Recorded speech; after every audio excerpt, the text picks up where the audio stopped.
captive. I'm on to you. Used to pay to my love life, standing on rainbows, playing it cool. I don't felt this in ages, and I've no patience. So won't you please stay a bit longer? You're making me stronger, making me stronger.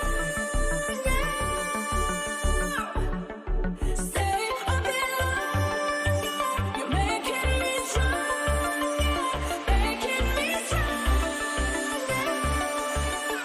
You're stronger.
Cause I'm done cleaning up your mess. Found myself in my regrets. I've become a little stronger now. A little stronger now. A little stronger now. A little stronger now. A little stronger now. You cashed in on my promises. You know I'm too generous. Now I've learned to never help you out. Cause I'm done cleaning up your mess. Found myself in my regrets. I've become a little stronger now. A little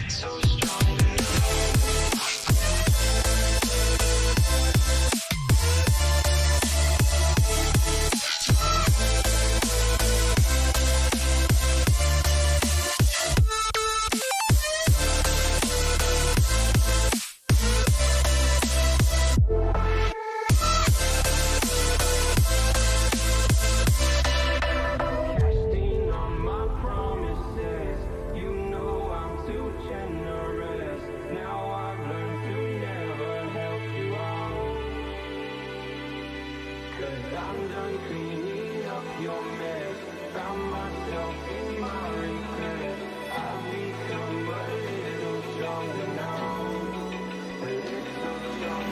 Open eye,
Time is barely on our side. I don't wanna waste what's left. The storms we chase are leading us, and love is all we'll ever trust. Yeah, no, I don't wanna waste what's left. And on we'll go, through the wastelands, through the highways, till my shadow turns to sun rays. And on we'll go, through the wastelands, through the highways, and on we'll go.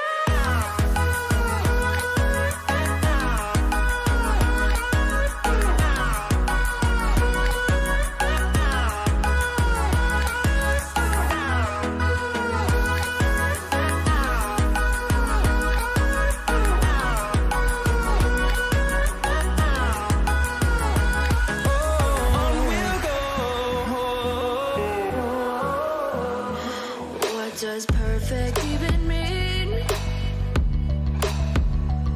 Is there even such a thing?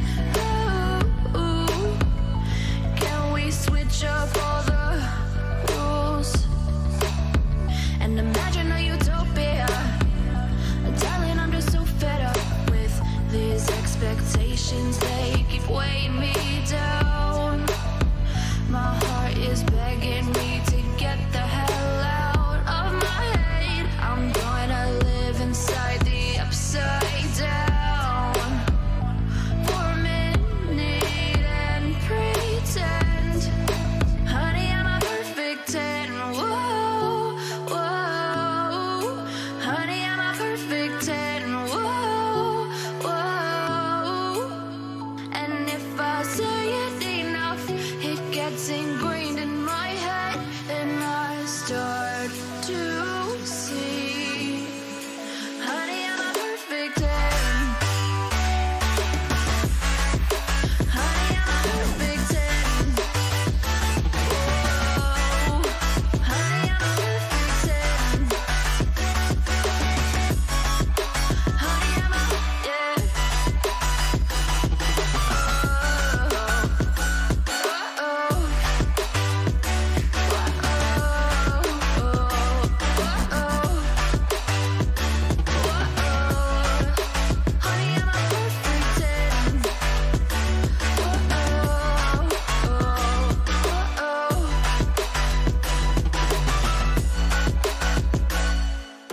I'm on my own, broken and alone. I feel the rain crashing down all around this empty town.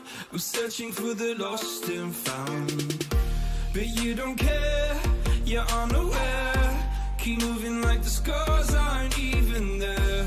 It's in the air like a blazing flare. Just stare, 'cause the flames will burn us. I thought you were the one for me. That's why I gave you everything. Held you close by the stormy seas. Oh, you meant the world to me.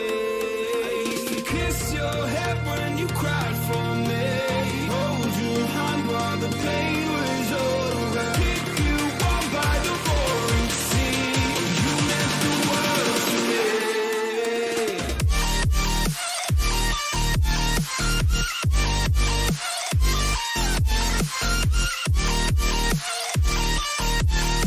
Oh, you meant the world to me.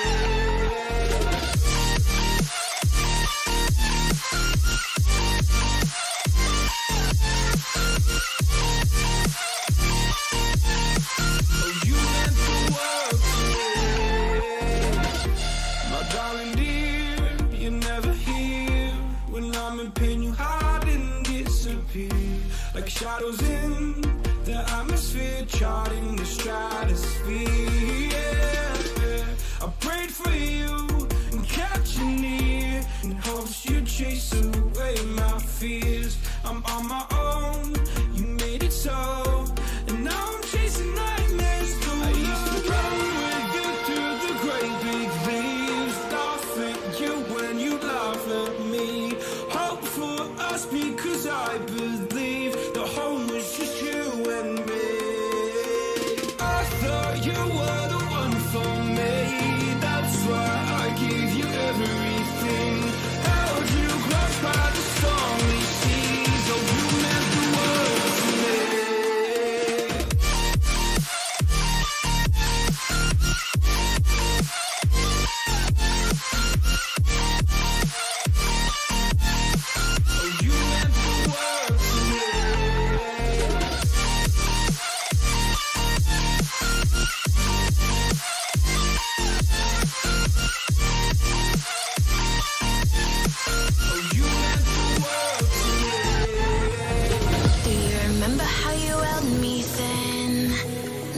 got me reaching out.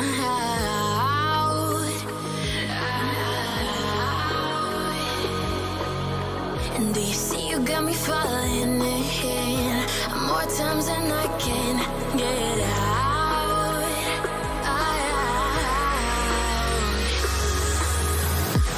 Down in the deep of my mind, I crawl for you and you're always inside. Down in the deep of my mind, how long do I got to keep you, to keep you? Down in the deep of my mind, I crawl for you and you're always inside. Down in the deep of my mind, trying so hard not to keep you, to keep you.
talk back to you. Say it like that. If I hate you, then find someone new. Baby, but you know I never will. No, so I choke you down just like a pill.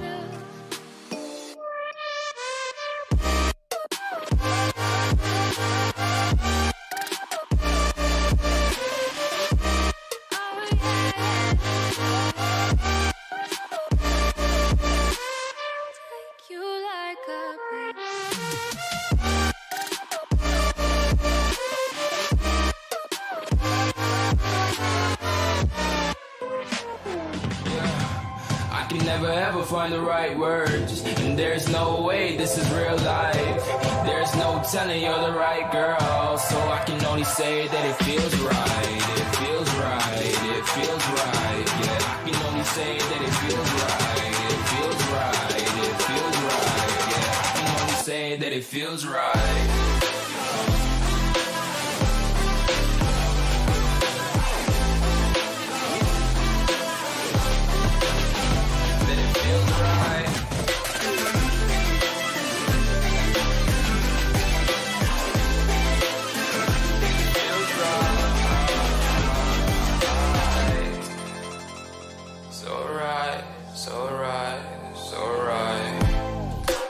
Going with the gut, never had a doubt, felt like this is just a must. Put me in perspective, I'm the deepest in the cut. Everybody tuning in, but this is just for us now. We know I ain't ballin' yet, hoes wanna holler, oh no, I don't call them back. Girl, let me see you hold it down, we gon' have a blast. Cause I just wanna know what you gonna do with all of that. Ain't gotta say a word, I know what's up. You can have it all, watch me rip it off. I'll admit it, you got me feeling hella love. Even when it's going down, know that we gon' live it up. Young shot caller, always been a baller. Know that you the one, I can feel it in my heart. Yeah, I won't stop charging, we going come harder. I can see you and I, way beyond the stars, girl. I can never ever find the right words, and there's no way this is real life. There's no telling you're the right girl, so I can only say that it feels right. It feels right, it feels right, it feels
Like a diamond from gold.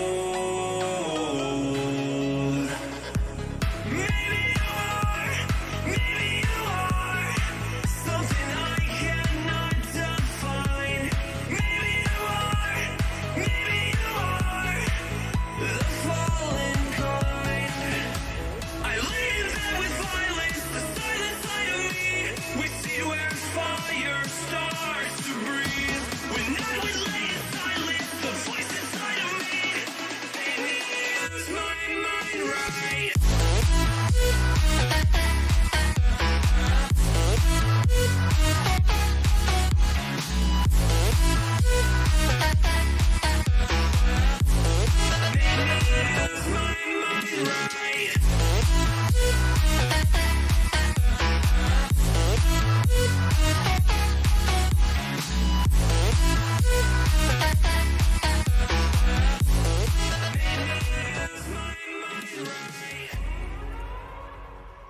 We're gonna burn it down.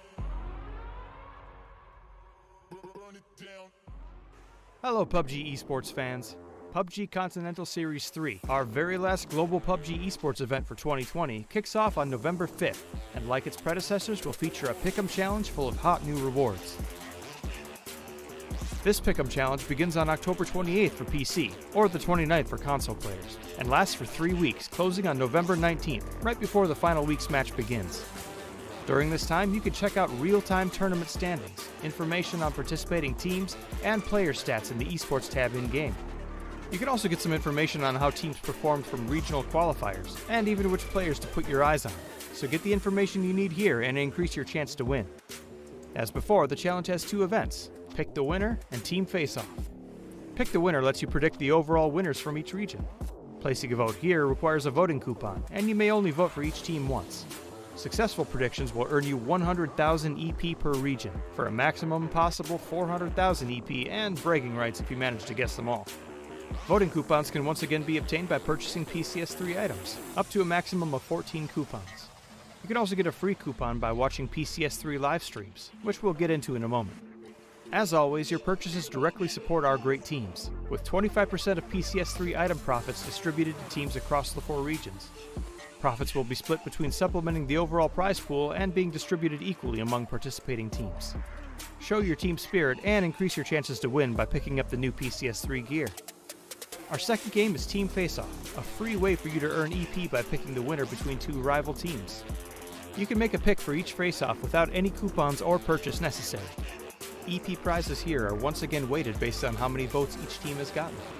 Voting for the underdog may be risky, but it also might just earn you up to 7,600 EP if your team claims victory. We've added a small quality of life update this time around as well, letting you see how many voting coupons you have and which teams you voted for in the event summary page. You can now also claim all your rewards at once, making life a bit easier when you win big. Want to earn your free voting coupon and some EP? Pay close attention during PCS3 live streams. If you see a code pop up, enter it in-game quickly. Doing so will earn you your 1 free voting coupon for the tournament. Easy, right? Well, as long as you're faster than everyone else. You can also add some additional EP to your wallet by watching for Twitch drops and quizzes. Twitch drops are now available on both console and Steam accounts. To participate, make sure your platform, Twitch, and PUBG accounts are all linked, and watch PCS3 on Twitch. You can get started easily by visiting accounts.pubg.com and logging in or creating your PUBG account if you haven't already. From here, you'll have easy access to link your accounts. Once linked, you can earn up to 30,000 EP just by spending time watching the PCS3 action live on twitch.tv/PUBG. Finally, just like PCS2, random quizzes will sometimes appear during the PCS3 broadcast on the PUBG Global Esports Twitch channel. Answer some questions right, and you'll get some EP. Now that you've earned a ton of EP, you can purchase your various PCS3 exclusive items from the esports shop. You can claim your earned rewards starting November 24th and can spend EP in the esports shop until December 9th. PCS3 is starting up soon, so now's a great time to do some research and plan out your strategy. All 4 PUBG regions are participating, and the more you watch, the better your odds of scoring unique skins for your own matches. We know it's been a tough year for many, but you've helped make 2020 a great year for PUBG Esports, and we're excited to close it out with our best tournament yet. PUBG Esports, PCS3, and the Pick'em Challenge. Get in on the action today.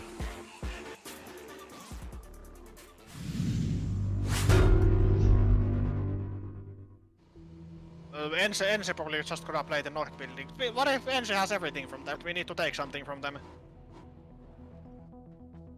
They must be splitting. They might play a little bit different on finals then. Yes. Wanna car coming towards me?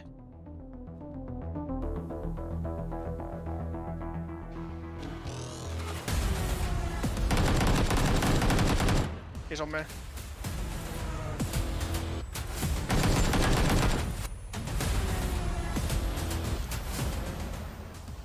He naded me. He's outside of my building.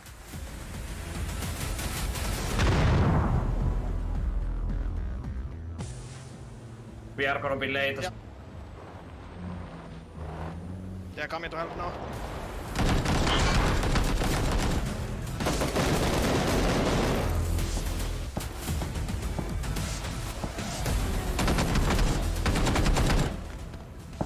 I'm dead, right? I think you're... Oh yeah, you're so far away.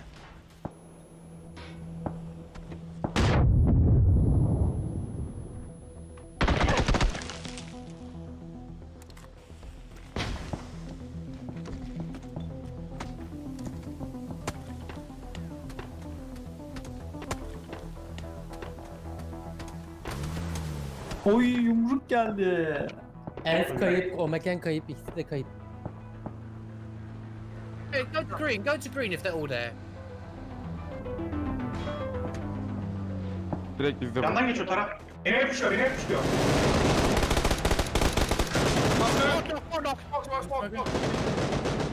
healing.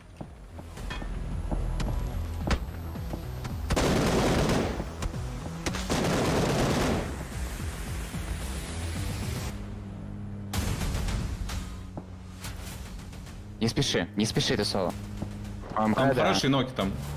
МК минус 2 по идее.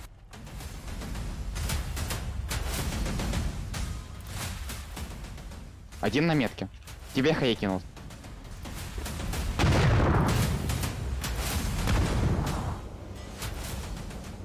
New team crashing maybe.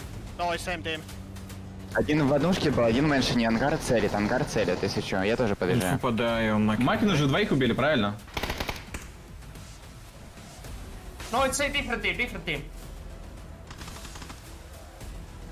В Да. однушке. Вижу в однушке.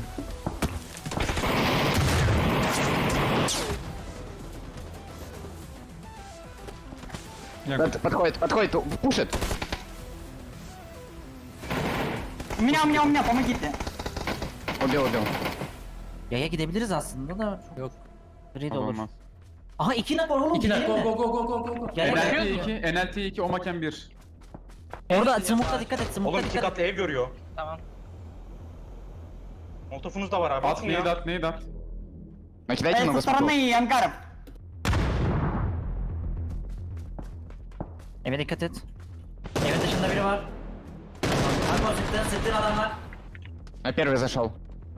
Кидай хая.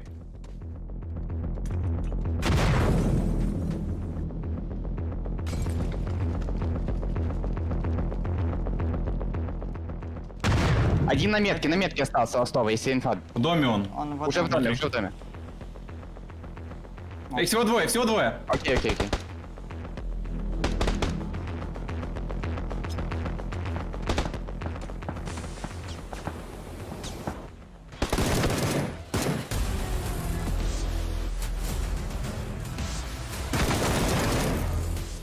Geri.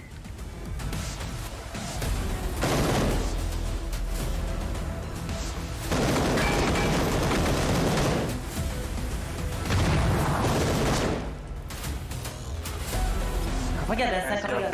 Flash at flash.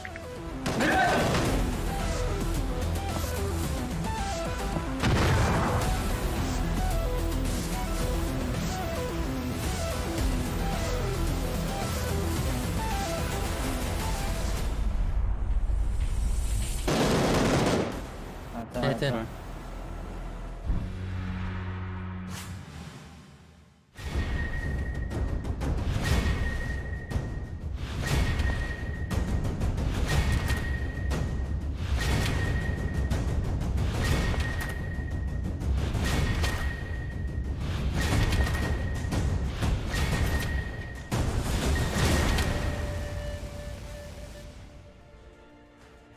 Hello, ladies and gentlemen, and welcome. It's a glorious day. It's a glorious time because we're here for PCS3 Europe. Already so far, we've had competition raging. We've had it in North America, and we've had it in APAC going down as well, even some over in the Asia region. But now we get Europe, the deepest region on the planet, to bring you all of that good PUBG action. My name's Kyle Aris, and joining me as always, I've got Erangel and I've got Froz here for the great PUBG times. Martin, how's it going, fella? It's going fantastic, and honestly, I'm pretty damn excited to get this one started. I think we're gonna have some really interesting matches overall. We had a really banging group stage, and now they've had a good amount of time to kind of go home, take some time off, and then prepare to get into this grand finals here. How about yourself, Froz? I've been waiting for this moment. It's been 2 weeks since the groups ended, and I mean, that's plenty of time for teams to actually set themselves up, come up with new strategies, work on everything they needed to be working on. So I'm super excited to see what the team's got to bring here today at the start. Yeah, it's felt like an eternity since we've done some PUBG, but we're back. It's good stuff. Here's the prize pool for the grand finals here for PCS3 Europe, and it's going to be 200,000 in total, of course, with some already having been distributed across our 17th through 24th teams. First place, though, is $50,000, and so far so good for some teams that have been able to claim that across what we've seen here so far in 2020, Martin, but there has not yet been a single team across the entire globe to claim it twice. Maybe that changes here in our third iteration of PCS, and of course here are our teams as well. What do you think, Martin? Yeah, it could very well be. Like, now we've got the Charity Showdown and PCS 1 and 2 behind us, so there's obviously a higher chance having 3 winners in each. I'm pretty curious to see it. I think we could potentially see it in in the European region here, but I'm not 100% sure yet. I gotta see the first day what happens here before I can really decide if that's what I think is gonna happen. Yeah, that makes a lot of sense. There's some great competitors here, Froz. When you look at the roster and you look at some of the roads that those were able to take through here, through the group stage as well. Very, very fierce competition. Obviously, Na'Vi stood out as one of the teams that got themselves top spot in that group stage with 122 points and then 119 points throughout their group stage. So they're definitely looking to punch back against some of the winners here from PCS so far. Yeah, I mean, they're looking hot so far, and they're still here. They want to get the win, of course, because they haven't won a PCS yet. So far, we had LT winning the PCS Charity, then you had TSM winning PCS1, and of course, FaceTime winning PCS2. But we're here to crown a new victory, this time for PCS3. And so far, I mean, we haven't started, so it's still anybody's game, of course. Some teams looking a little bit harder, but we also saw in the end of the group stage, of course, that some teams... we're taking a little bit more relaxed approach to the whole thing, playing a little bit more SMGs, having a bit of a fun time instead. I'd forgotten about that until just now, Froz, so thanks very much. That was interesting to say the least. But what is interesting as well is some of the other teams that we actually do want to talk about before we actually get into things. Yes, we've got 16 teams to talk about, and yes, we're not going to be able to talk about them all, but I do want to highlight some. Of course, FaZe, we have to talk about them, Martin, to start things off. They are currently the defending champions here. They got 4th place throughout the group stage, but they did set a record-breaking day for the tournament, I suppose, with 129 points. So they've shown that they're very, very fierce still. Yeah, for sure. And on top of that, I think you can kind of add to it that teams are playing somewhat different in our group stage here. Once they feel secure, they might start testing off new stuff and play a bit different. We saw some SMGs, we saw some of these kind of funny changes once the teams they felt secure in the top 16. So I'm looking forward to see that change. I'm also looking at Na'Vi. Like, you can't really deny their strong kind of run in the group stage. So I have to keep an eye on those guys as well. How about yourself, Froz? Who are you looking out for beyond the names that we've already discussed here so far? I mean, there is so many names that has the potential, but I'm actually not quite sure myself what to look on here. There's just too many. Everybody has their strong approach, but they also have their downsides, and it kind of goes whoever's going to be strong in the start. Because some of the teams, they need a strong start to be able to finish it off in a good way, while some of the other teams, they are better off just having a slower start and be able to catch it up later on in the stage here. That is fair. That's definitely fair. But you at home, don't be slow at picking up exactly what's going on right now, because we've got the Pick'em Challenge. And as you can see down below, there's a little code for you to be able to redeem and get yourself voting coupons for the Pick'em Challenge that's in game right now. And don't forget to make sure to bind your Twitch account to your PUBG account, because when you're watching, not only are you going to be able to accrue those EP points, but as I say, you can get yourself coupons along the way too, just by watching. But also don't forget, God, there's so much to remember, that this code is limited. So be fast, have fast fingers, and then type this in, and you're going to be able to get yourself some extra goodies and stuff. So that's great as well. Martin, have you done your pick'ems yet, or are you going to wait? Like, or have they changed that? I don't know. Yeah, I'm going to wait. Nah. How about yourself, Rose? Well, I actually haven't used any pick'ems yet. Did the team face-off, though. You've done the team face-off, huh? Okay. Well, so far so good for teams like LG Divine, of course. They got themselves 2 wins over in APAC this morning. That was great to watch. And here, though, extremely furious competition we're going to be seeing. Another team that I want to quickly talk about before we get into things, of all things, is DA. DA, paper thin's pick to win it here in Europe. And in the group stage, they did phenomenally, Froz. They got 192 points. I want to see, hey, with me being pixelated, what's going on? I don't know. But yeah, DA, they've been looking really hot, and we saw them during the group stage, how well they actually played it there. This is a new, of course, DA picking up Code Marco just before the group stage, and he's been a phenomenal addition to the team. We've seen how they've been working together really good. And we want to see them actually use him a little bit more, but also use the whole team kind of doing more pushes, going more aggressive, because that's their strong side right now. We know that they can take the fights. We know that they have strong firepower, but they also got to utilize that to a full extent. Yeah. How about yourself, Martin? What do you think about DA? I think they've been really stepping up their game after their pickup as well. Like I was surprised and happy to see how well they were able to kind of execute and play out in the group stage. And they're one of the teams with a very specific like strategy and way to approach our circles and the game. And I feel like they've really been able to execute that well. So I'm not sure if I would have put them up there as a potential winner, but they're so far what we've seen from the group stage, we have to have them in our top 5. Yeah, they've looked brilliant ever since this kind of revitalization with Code Marco, of course. Any other teams for us that are standing out to you before we get into this? And actually do bear in mind as well, something that Martin touched on just now in terms of strategy. This is something we're going to be extrapolating a little bit more here throughout PCS3 as well, in terms of how kind of, you know, metas are shaping up between some of these teams. But Froz, are any other teams you want to talk about for the moment before we get into our first game?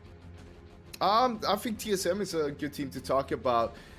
We saw that during the group stage, no matter how they played, Fakes was still the top killer. He was racking up the kills all the time, but also, of course, that VOD had an accident just a few days ago where he kind of, his hand got in between a door. So hopefully that has healed up because he's going to need both of his hands for tonight. And we know that he was stepping out a little bit from the scrims earlier this week just to be able to recover fully for today itself. So we'll have to see what happens there. Did he close a door on his hand? Yeah, Something like that. His pointy finger he has a massive blue nail on the finger. So when he's pushing the shoot button, then it hurts, you know? So, yeah. Ugh. Not good. Better go put I a don't like spray it. than it tapped. Yeah, I guess so. Oof. Well, you know, all the best to you, VOD, I suppose, here. And good luck to TSM. They are another one of our champions here for PCS. So let's see if they're going to be able to kind of get that back and on the board. It seems like we're all lagging and pixelated, but that's fine because we are just moments out from getting into our first game here of PCS3 Europe. We'll have 4 games per day here to bring you. We're going to be starting with Miramar 2, and then we've got Erangel 2.0 2 afterwards. And then, of course, we're going to be here every single weekend across our next 3 weekends. So 24 games in total will determine who our final champion here is going to be for PCS3 EU. So it's an exciting time. Get ready. We are going to the plane, and we're bringing back the duo that you love them. You've missed them. It's Pansy and it's Sims. Yeah, I received a call. The break wasn't being flamed enough. The people weren't being, memed out on enough. And, even the teams picked up where I left off. The SMGs were out. We've been having fun. But it is time to get a bit more serious. This is the kind of finals, right, Rich? We're leading in towards it. This is where you've got to really kind of tighten everything up. And obviously, I didn't get to see too much of that previous stage. Now, one thing I love to hear, DA are kind of nutty right now. Like, that makes me ridiculously happy. They are. I mean, the addition of Code Marker has been phenomenal. It's done so much for this roster. We've always known there's been potential within that. It started off a few years back where the memes unfolded. Ira was on there. Hell, he was called a cheater at one point, then ended up being one of the best goddamn players in the world, regardless of what anybody says. And they've just been on the up. They've been on the rebound. They're doing a lot more refined things. They're working more as a unit as opposed to, don't get me wrong, now and again, full send and just DA it does work for them. Why not? Their strategy they can actually fully, if they commit to it, then they know as a unit that's their strength and their confidence. And other people, sometimes their asses just fall out because they don't expect it. DA will just do DA things. And if you're not ready for it, then it will work every single time. But the addition of Code Marco has just added that extra level of firepower. But I think now with refinement coming through as well, with discipline is the best way to describe this. All that is starting to build up to what is substantially a very, very strong team. So, and to lean into that, I mean, we talk about what kind of happens, and if any early kills come in, of course, we'll highlight that too. But for now, I just want to kind of lean into it. Adding Code Marco is a huge firepower upgrade, in my opinion. Bear in mind, when Iro left, they lost out on a big chunk of that firepower. You know what I mean? Like, everyone's seen how good he is individually. Code Marco constantly impressed us as an individual. Now, that's no discredit to the team he was with, but you saw him being a standout. It was like, okay, this guy's got some talent here. So you throw that into the mix of what DA can do, that does add that little bit of quite a spicy element. Now, looking at the circle, hitting nice towards the south, we do at least get the potential that I will always look at of, do we get Los Higos? Probably not. Probably not. But, you know, a girl can but dream. Beyond that, though, nothing really standing out to me. I do want to look at the likes of kind of TSM coming into the circle. They'll have a great deal of teams around them, as per usual. I mean, they drop Hacienda. I think we know that when it goes well at the start for them, they can get late game, but sometimes they have lost those early players. Beyond that, hearing the likes of FaZe still doing well sits nicely with me. Seeing them be able to prove, like, we'll have that one big day we pop off just to send a message, and all the other times, we'll cruise it. So now we get to at least see that final form of FaZe. That's what we're expecting. That's what we're hoping. And as James touching it on the desk, there is a potential with this one within Europe that we do see somebody claim victory twice within PCS. Now, it's not going to be easy because at the moment teams are looking so damn good. It's always, and I kind of said this in the write-up with PUBG about a week ago, the one thing you have to be aware of is there's only so much that we can take from a group stage, right? We can look at it, we can assess it, we can see who's doing good, doing bad, but honestly, it doesn't paint the full picture. I mean, we've seen Tornado Energy cruise and just scrape the barrel of 15th to then move on to becoming top 3 and doing just phenomenal work. Na'Vi is the outstander here for me, and the outlier when it comes to group stages and so on and so forth. Oh, we're going to pause? Yes, we are, because Ibis, we'll come back to the Na'Vi-esque comments in a second. Ibis, I don't believe, realizes that Senya is here. Scar on Scar action. Senya goes into the corner and pauses. Clearly heard the vehicle arriving, so now he doesn't want to give anywhere audible cues that his presence is here. But I'm wondering if it's already been noted, because Ibis is standing fully still. I feel as though we'll find out soon if the full intentions have been read or not. I think Ibis is, you know, deer in the headlights right now, trying to not make too much of a sound. Senya seems all but aware that there is a high possibility, and bear in mind the rest of Redline, they're coming over. Senya's now being isolated, Orange is left, so this is kind of turned from Ibis being into a bad spot to the other side. Senya could be in trouble with this, as Nailup is pretty close by. I was wondering at first if they were putting the vehicles low to try and bait out the players, but instantly on both sides there is movement, and now the confirmation of the breach will come in. Hit the building, see what you can do. Senya battens down the hatches because there's 2 players coming his way, and unfortunately a 2 versus 1. It's all said and done. Senya, less than 5 minutes into the game, is eliminated. I'll just quickly roll back and finish off what we were talking about at the initial topic on the group stages. Yes, you can't really do too much and take too much from it. There was a fair bit of memery going on in some of the group stages, pulling out the SMGs, playing off meta, maybe trying new things. But Na'Vi was the one team that, through all of this, just does not mess around. It's business as usual. It's business always. And that's why they came top of the table. Like by 40, almost 40. Oh no, I've only just realized what happened there. Oh no. Oh no, Sorry, we're trying to big up Na'Vi here and everything's just going wrong. Yeah. Oh dear, right, okay, let's look across the board then. Another team, normally towards the top, you're looking at Liquid and they're getting absolutely backhanded. Ibby's now in all kinds of trouble. The Pink Ponies, what a name, my word. Let's see if they can do it all. James is in trouble. If one nade dribbles down that hillside, dead and buried. Well, didn't quite dribble down the hillside, but it did do a fair whack of damage. James just going to be staying here, trying to stay alive. Clib's already been flushed. This is a bit of a disaster for some of the more renowned teams here. Yeah, they're having a bit of a rough time, bit of a rough kickoff, to be honest with you. They will be able to pull this one back. At least Ibiza should be able to survive this one. The Pink Ponies did come into this, I believe it was in 16th place, so they only just scraped through. They knocked out Raise Your Hedge of all teams to knock into 17th position to be able to make themselves and solidify a spot in the grand final. So deserving as ever, and it's always nice to see new names and new teams. I say on the come up, but certainly do well. It's not the...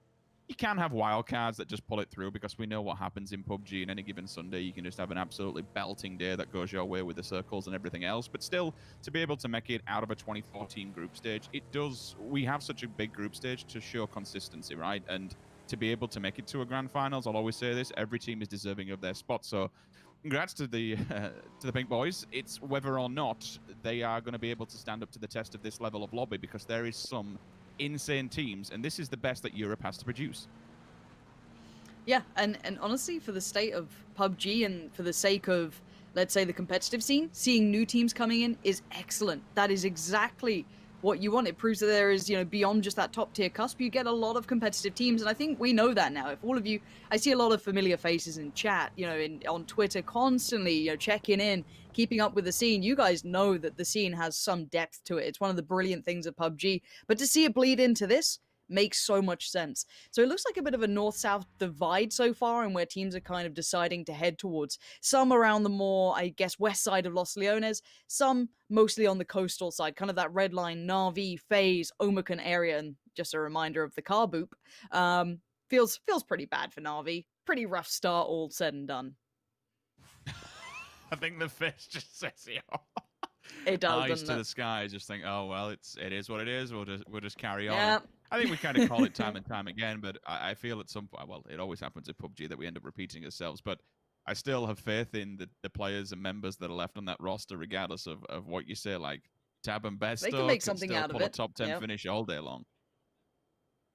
Yeah, they're one of the teams that I feel like no matter what scenario you present them with, they'll find a silver lining. Be it, okay, we play it late, we just try and sit for positioning, late circle. They'll find a way to work something out. I would say they are in quite a precarious position, especially with WS coming down on this coast. If they continue this eastern lean and they continue along that bottom coastline, they will eventually kind of pinch Na'Vi in to kind of maybe force a little bit more trouble with Redline, but that's a possibility. It's not a confirmation.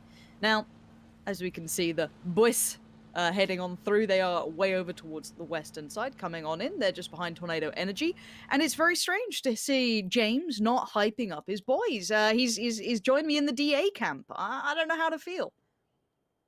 I think consistency has not been with Tornado Energy whatsoever. Like, they have been having a rough time. They went to the highest of highs and then dropped down to the lowest of lows, and unfortunately, they've just bottomed out. Like, that plateau, they've not been able to get over that hump, and we talk about teams now and again and the mental gymnastics that will go through them. When you are in a tough spot, it's how you dig yourself out of that hole. And I'm going to be honest, that's a bigger topic that I want to kind of save for the Northern Lights, and that's what I want to see from this event. The Northern Lights, again, it's too...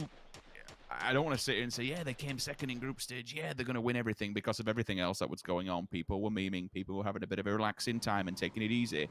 But I want to see something special from Northern Lights. There is all the skills to pay the bills in the world on that roster. For Tornado Energy, I mean, if they turn it around and do well, hell yeah, great. We've seen fantastic things from them. But I just feel like they're stuck in this hole. They can't claw the way out. And Northern Lights is more of the team that has the ability to do that, in my opinion. But we'll see with this competition. If both teams go down head first and stay down, I really don't see them coming back up. Like, I just think... Maybe it's leadership, maybe it's discipline, I don't know, but I really struggle to see on that team who can grab the players and just pull them out of the earth when it's, when things are going bad. Yeah, no, I think we'll find out if there is that answer, because a couple of bad events you can kind of write off, but it is a matter of consistency. It's why we put certain teams on a higher plateau. It's why we'll always give the likes of, your Liquid, FaZe, your Na'Vis, a little bit more time and a little bit more kind of, well, let's wait and see, because we have seen them do it. We have seen that bounce back, and that takes a lot of work. That's not an easy thing to achieve.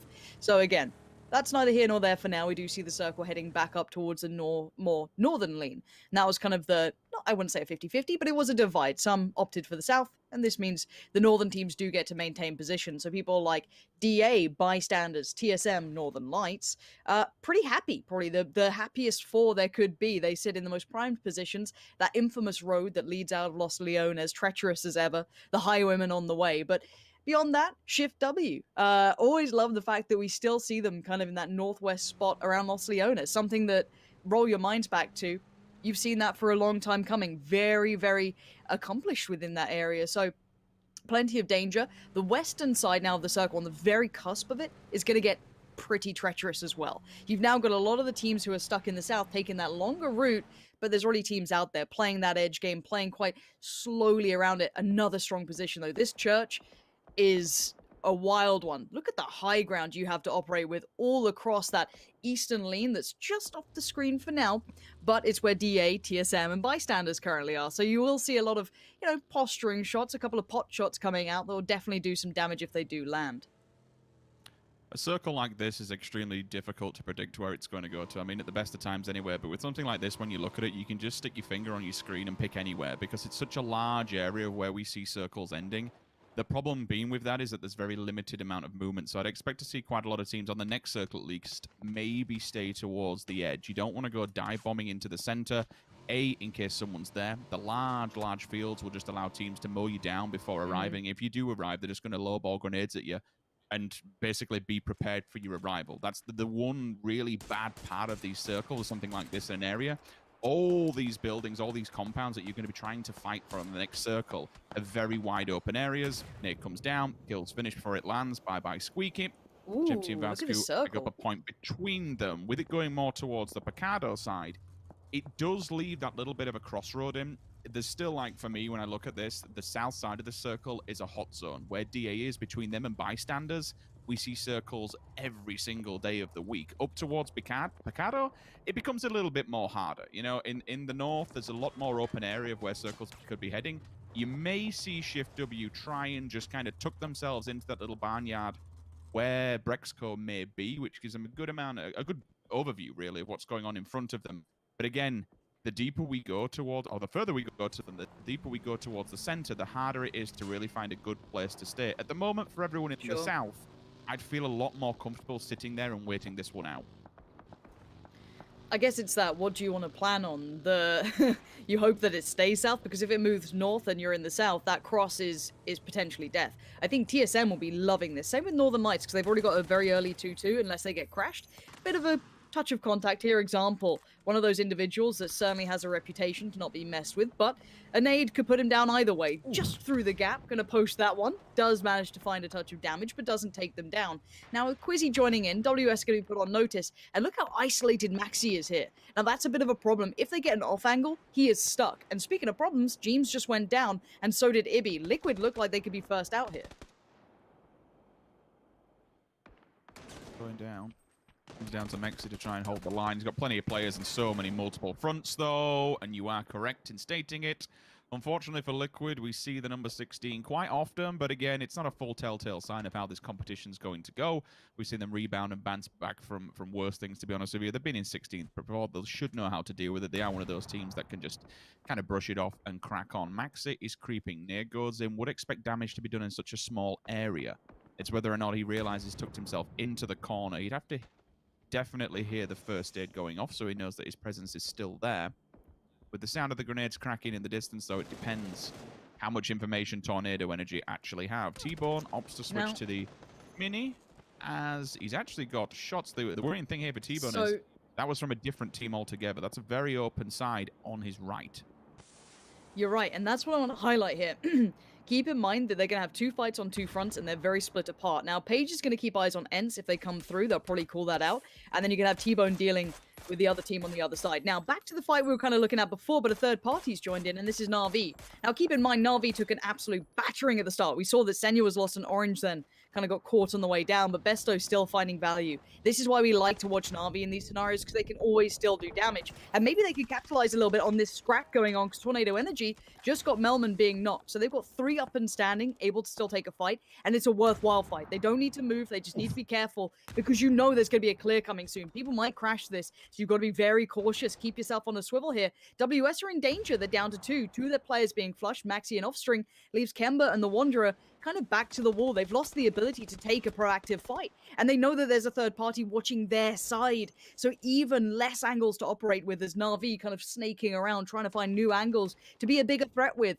FaZe just did lose out on Fuzzface, but they still have the 3 remaining, but the problem is they're stuck in the south, and we already noted that run to the north is absolutely disastrous at times. They're in their own fight. They've got their own troubles, and a bit of a trouble here for Smash potentially, but I feel as though, no, he pulls up on this. That is bold, and Yellow wants to get involved. Beanie's already found one. DA on the pull-up, though. Let's see if they can do this better than maybe expected. 2 down for the bystanders, but you can see DA losing. Numbers losing. Players, and now just Smash stands. You're looking at now the dregs of the team being left. You've got Hjort and Smash. The others strewn across the ground. They can't do much. Maybe Flanny can have a quick revive here, though. If he gets back up, that's another player to play with. Maybe a little bit of help there for the bystanders. A very valuable compound to work towards. This is where TSM were 2-2 splitting, but they realized that's too high priority to do that with. So they've instantly leant towards the north, given up that southern divide, but now Tornado Energy on the push. They know that it's just the Wanderer left. A quick flush towards Kemba creating the push. They know that it's just the Wanderer left. A quick flush towards Kemba creates safety in the compound as the Wanderer's left to run. He is in no man's land. You've got Besto on one side, and now Alia wants to get rid of him. He wants this done, but he doesn't want to overstep.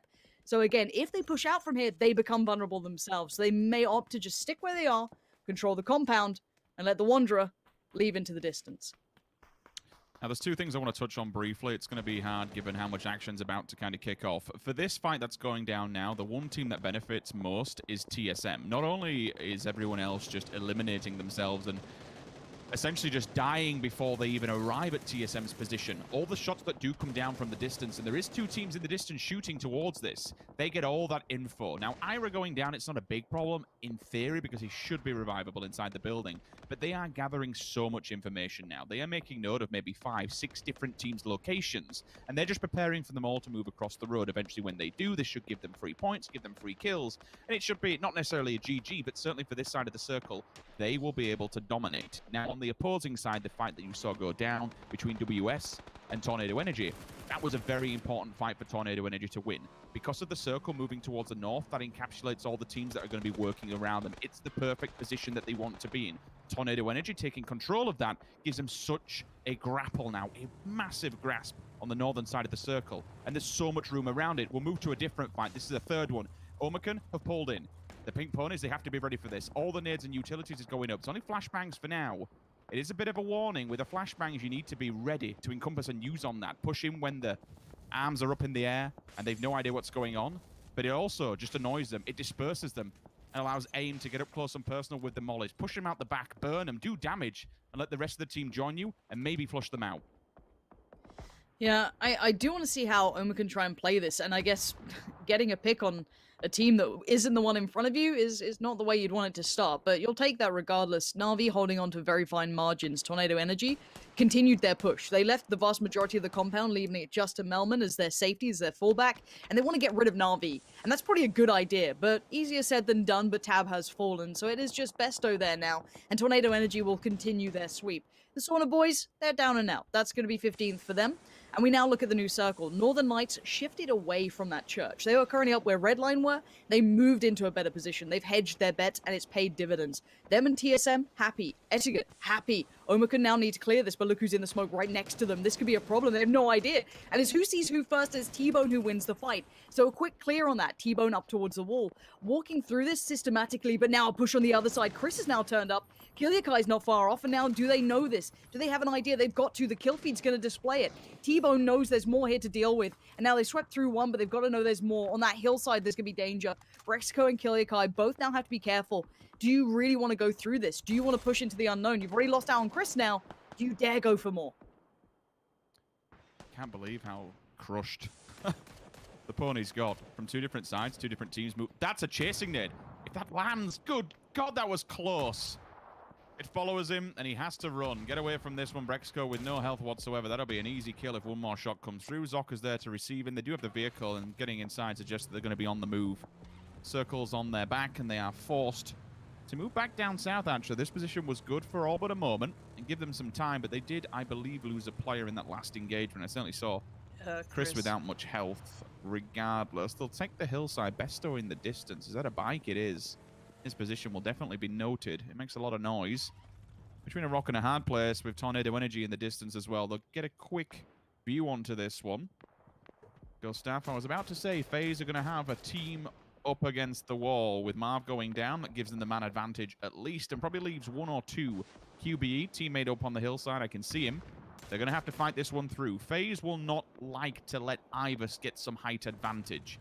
If they can deal with Redline quick, it would be fun, it would be good. Besto has to deal with Shift W, take 1 kill before going down. That's as good as you're going to get. Thank you very much. We'll take it. Tornado Energy move on to Shift W. The rest of them as they begin to run the gauntlet. Find whatever you can, boys. There's very little to work with. A dip, a divot, a ditch, whatever. Every single team is hunkered down and ready to receive. Oh, they've made it somewhere into some cover. It depends. Does anyone have a line of sight on it? Tornado Energy, maybe. I don't think ETG have enough high ground. I think Shift W, I'm not going to say they're going to be good, but they should be able to live, which is, I I guess, the main part here for them. Now we look at the teams on the outskirts. Everyone currently, excluding some part of Tornado Energy, have just shuffled in. So again, Northern Lights, if you wanted an opportunity for them to show what they've got, this is the perfect time for it. This is exactly the sort of circle they should be able to play this very well with. They have everyone standing. Batulin's at the helm, should be able to do very well with this. Call this almost perfectly. They should have a great idea of the lay of the land as well.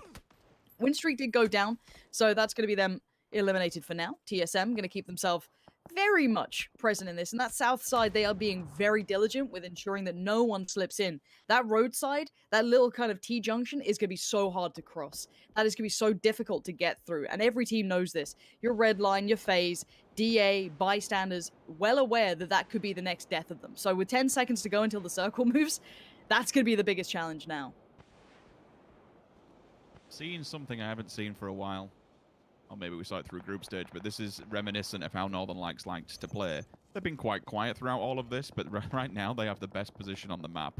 They have the largest compound, they have the largest amount of land, and most importantly, they have ample opportunity to kill everybody on arrival. Diggory as well in the kill feed, you can see he does take down 2 players on the side of Omicron, so at least keeping his team ends in this race for now. Gustav onto QB is a good initial start. 1-2, Nice. Thank you. The Danish man will clutch up the 2 versus 1. Yes, he did have his team out on his backside, but at least been able to keep them allows them now to move. But again, you do have this back-building beast in the distance. Northern Lights, who are just looking towards this. The second phase just unrevealed themselves from the shadows. They should be dead, but I think they just have a very slight defilade going their way, which they can tuck themselves into. Okay, little pre-nade comes out. Bystanders, it's an unorthodox pull-up, but you know what? They've made it. Now, whether or not they live beyond this, yeah, not gonna happen. I liked it. I liked the style. I liked the approach. The landing a little skewed. 7 out of 10. Northern Lights, though, finally get some attention thrown their way, but it's not exactly that intimidating. Yes, 8C normally, any other day of the week with Gustav, I'd give him a bit more credit, but 8C's burning alive, if I'm not mistaken. Down to 10 HP, the fire not too far away. And goes for a little lean, a little bit of a look. He might spot Spyro. Goes for a shot on it. Nice damage, but more posturing than anything, and 8C's in trouble. Flashed up, blinded, it feels like a matter of time. Shift W's been found. He's making a good go of this, is old 8C, but too many angles, too many threats, too many players, and Northern Lights maintain the compound and keep 4 alive. Tries to wiggle and find an avenue of approach, or at least try and single them out, but the Northern Lights shut it down with that many men on the battlefield. They should be doing that as well. I've been disappointed if they would have lost anyone to White Sim. It shouldn't be happening. You need to keep as many as you can at this point. You have the perfect compound for it. Circle will update. Does it keep Northern Lights in? Does it force them out? My God, it does. It magnetizes straight towards them. TSM goes for a 2-2 split. You know what? It damn well pays off. Iron Vard could deal with T-Bone and then reroute back to their teammates. And we'd have a 4 versus 4 scenario actually inside the circle. Now, the problem is for everyone else, ETG, Tornado Energy, they have to get in. The question is, how many teammates, or how many players, should I say is a better word, will Northern Lights and TSM lose by doing so? If we're thinking ahead and we're saying, okay, this is going to be the final fight between those 2 teams, how many can you keep alive to be able to fortify it? How many can you send at the final battlefield when you've got Smash? And we know, Lauren, that DA can be a royal pain in the ass. Smash specifically for ruining teams' dreams. Okay, so let's explain these fights. So it's Northern Lights towards Tornado Energy. That's towards the west. Now, towards the east, you've got TSM and ETG. Throw a little Omicron in there, throw a little DA in there, but that's your main fight. Now, keep your eyes on, do they lose players? Do they use utility? Now, TSM just had Vard flush. That's a problem. So now TSM operating with less, but they went for a 2-2 split. They wanted to ensure control on that further eastern side, but it's cost them, of course. Now, ETG have actually snuck a little further forward, but they have gone across the road. So that adds another problem towards Northern Lights' plate. Maybe a little bit more towards Tornado Energy's plate, but out in the open is Fex, and that's a dangerous position to be in, and instantly taken out of things by Alia. Great work from him, making this costly to all the teams that are just trying to get towards that end, trying to keep those 4 players alive. And right now, Northern Lights maintains the crown on this. They'll be able to go into those final moments with 4 standing if it keeps going this way. Well, somehow they've missed the mark when it came to the mollies. Quizzy's there. TG will stay alive. Quizzy comes up close and personal. Perfectix instantly shuts it down. With the smokes going out, they'll try and hide themselves a little bit further. But again, we spoke about it. The Beast from the East, the team that will always backbuild. And then when the storm lands, it strikes hard. We move into our top 4. One player alive from DA Smash, but we're not going to take anything away from it at this point. ETG also down to 1. They're eliminated and gone. Now it comes down to TSM basically versus Northern Lights. Or whatever DA can do. Can they formulate something? Can they maybe steal second away from it? As you talked about it earlier on, they used the 2-2 split, Lauren, for TSM. They did commit to clearing out their backside, and I'm totally fine with that. Yep. But it cost them, and it cost them a very crucial and vital player. I mean, at this stage, we can talk about how good individual players are, but honestly, in a scenario like this where it's a 4 versus 4, manpower counts. Now, I do want to highlight, though, I did see some utility left on TSM, so they have at least a way forward. Now, I don't know if Northern Lights have a similar scenario. I don't think they've been pushed too hard. FaZe got to the door, but that was about it. Now, Smash is playing for the, I don't know, the third man to the party, right? You don't want to turn up too early. You don't want to have to help setting up the party. He wants to turn up just as the music's getting going. He wants to get the aux cable. But for now, Northern Lights, yes, plenty of utility, at least with Batulins. The most forward player right now for Northern Lights as well. He wants to be the kind of spear tip to this. Keep the contact towards him. Leave the rest to keep Overwatch, keep Vision alive. Now for TSM, what is their plan? They have a vehicle. I see Iroh towards one. They have plenty of vehicles. Okay, this could be their plan. They've got to come up with something. You can't just limp across that road. It might be the full send towards one of the more extremity-based buildings, and that looks like the plan. And do they make it across the road in time? All attention is drawn. If Smash wants to move, now is the time. Fire comes into TSM, make it alive. You see the cars pulling through, a couple of tags here and there, but no one goes down. First one to fall is Fex. That's already going to go towards Northern Lights. Iroh desperate to try and pull up, but already so much damage being thrown at him. Miraku's made it, but at what cost? Already down low, has to instantly take a fight. You can see Northern Lights are rabid. They want to get involved instantly. Quick heal, though. They've got time for it, they feel. That could be a bit of a mistake, but no.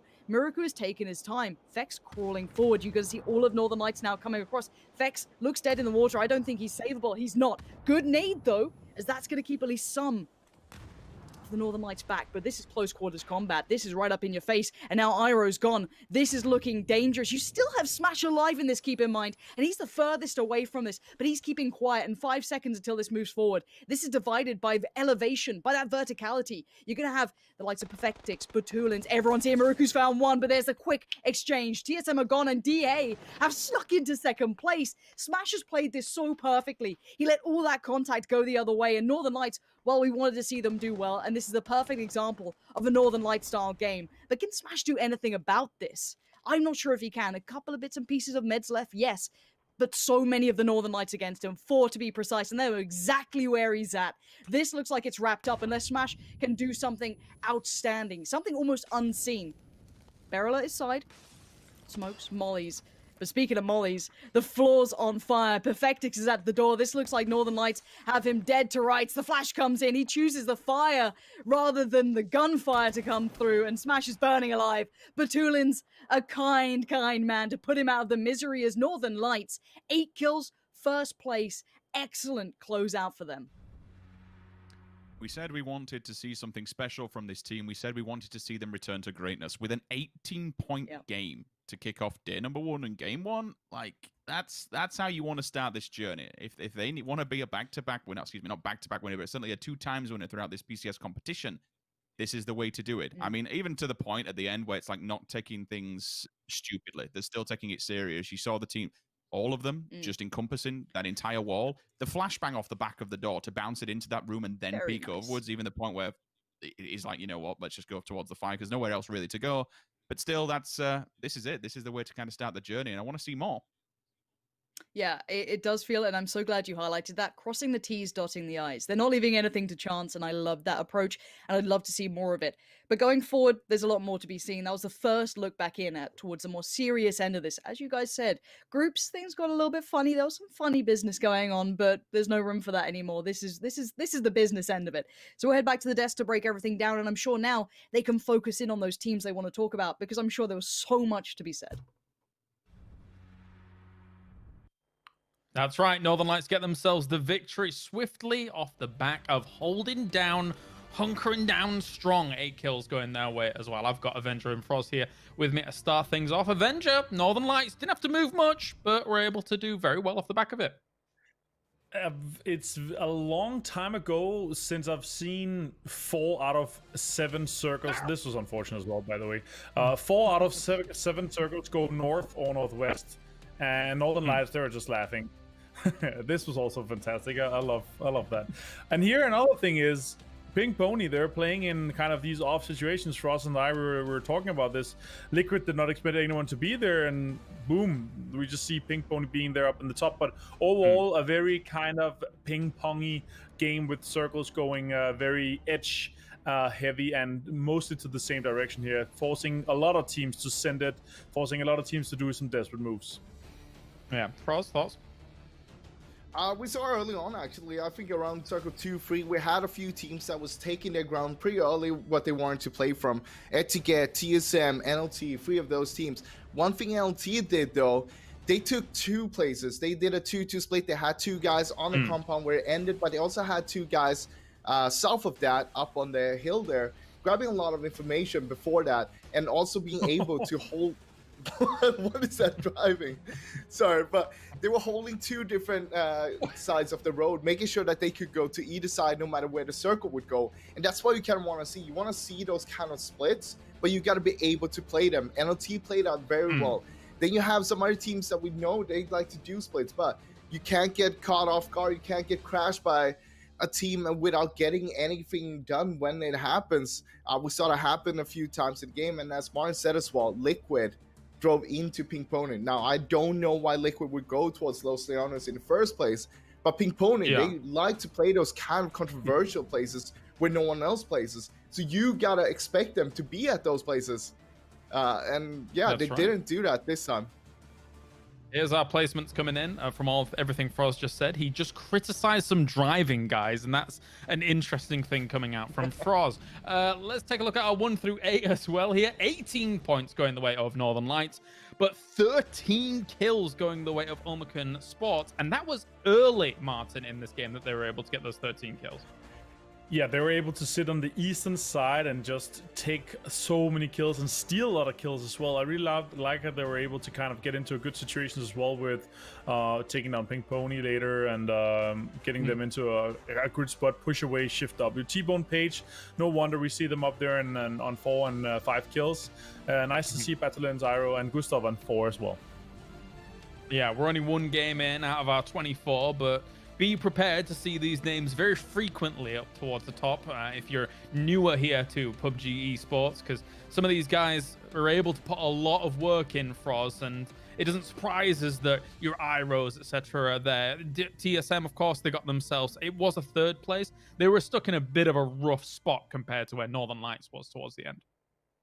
Yeah, of course, they were in a rough spot, but they also chose to try to crash the compound, try to take out.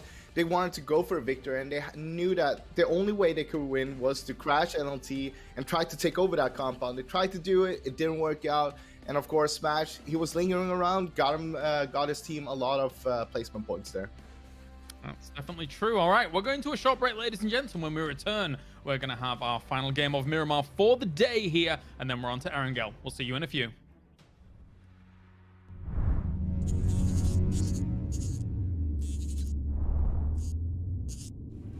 TSM, what are you going to do with this then?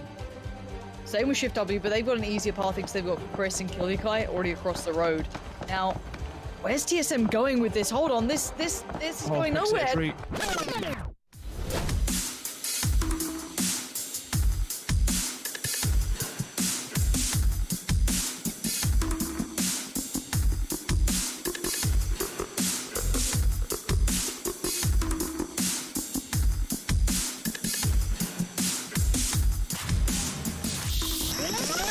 What?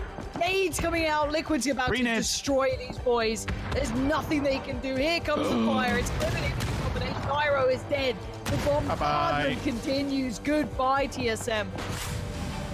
They don't have two teams just accidentally rocking up for one another. That's what usually happens. Oh, as if by magic, I didn't even see that one. Bye.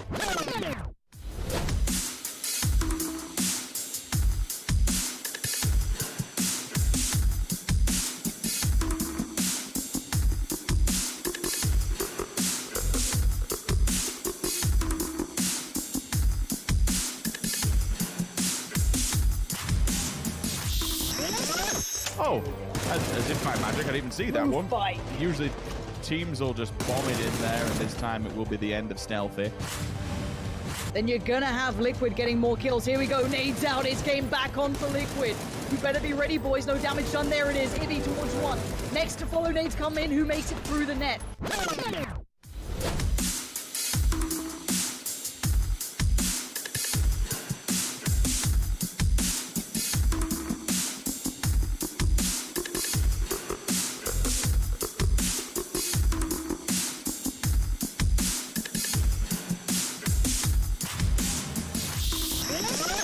Teams find Stixu, it's game on, ladies and gents. Liquid are farming here. They need to get these kills. 2 more shots, 1 more, it's done. They've escaped the net. How many flushes do they get out of this? They need to get them all. There is no time to waste here. I did see FaZe get a kill on the other side. 3 nades on the other side of the bridge. This is death personified. As example, will claim the last 2 events.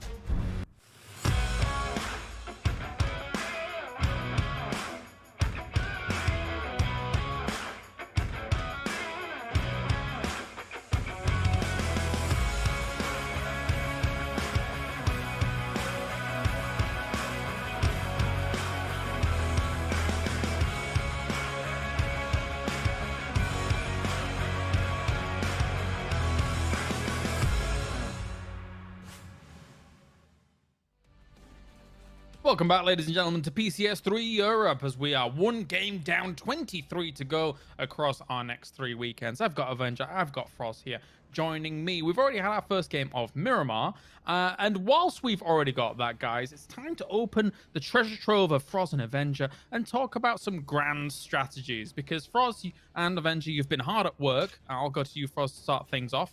Looking at these teams and how the meta's developing. Talk to me about it. Ooh, this is this is a long talk, but let's start with we're gonna divide them into some different groups here. So we have 2 different types of meta group. The first one would be how the teams are playing. Are they playing edge? Are they playing center? What do they prefer to play? The second one would be if they play as splitters. Do they split up a lot, or do they group up a lot? And I can give you an example. Would be DA, for example. DA Athletics. They like to go center, but they like to group up. So they are a center grouper team. Then you have a team like Team Liquid, for example. They're also a center team, but they like to split up, so they would be a center splitter team. And these are the kind of stuff that we kind of see from different teams, different play styles. Some of the teams, they like to play edge more, and there's different things to take out from these kind of metas. Like if you play edge, for example, you can keep a lot of people alive towards the late game, but it's also way hard if you get hardships against you. And this was a game, for example, in game 1 there, we saw a lot of hardships going up towards the north side. It's going to make it harder for the teams that plays edge, but don't get the circle itself. And yeah, it's kind of hard, but I feel like this is something we'll go in a little bit more, team by team, the further down we go here in the finals.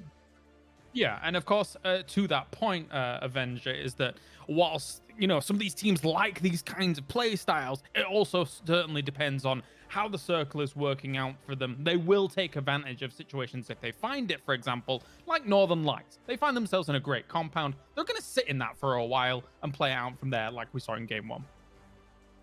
Yeah, it's also like your overall strategy, right? Because obviously we have these circles. There's 8 circles before. The last one, the 9th one, they will always go to the center one. The other ones can go basically anywhere with some small changes to it. But still, metas can change throughout tournaments as well. It can change from group stage to grand finals. It can also change vastly from, say, PCS1 to PCS2 to PCS3, where we see more teams going edge and we see less being center. That makes more room in the center. And then some teams that might usually play edge, they might find themselves in the center in a great compound. So it's more like their overall strategy that we're looking at and see how that works for them and how it goes to the current meta.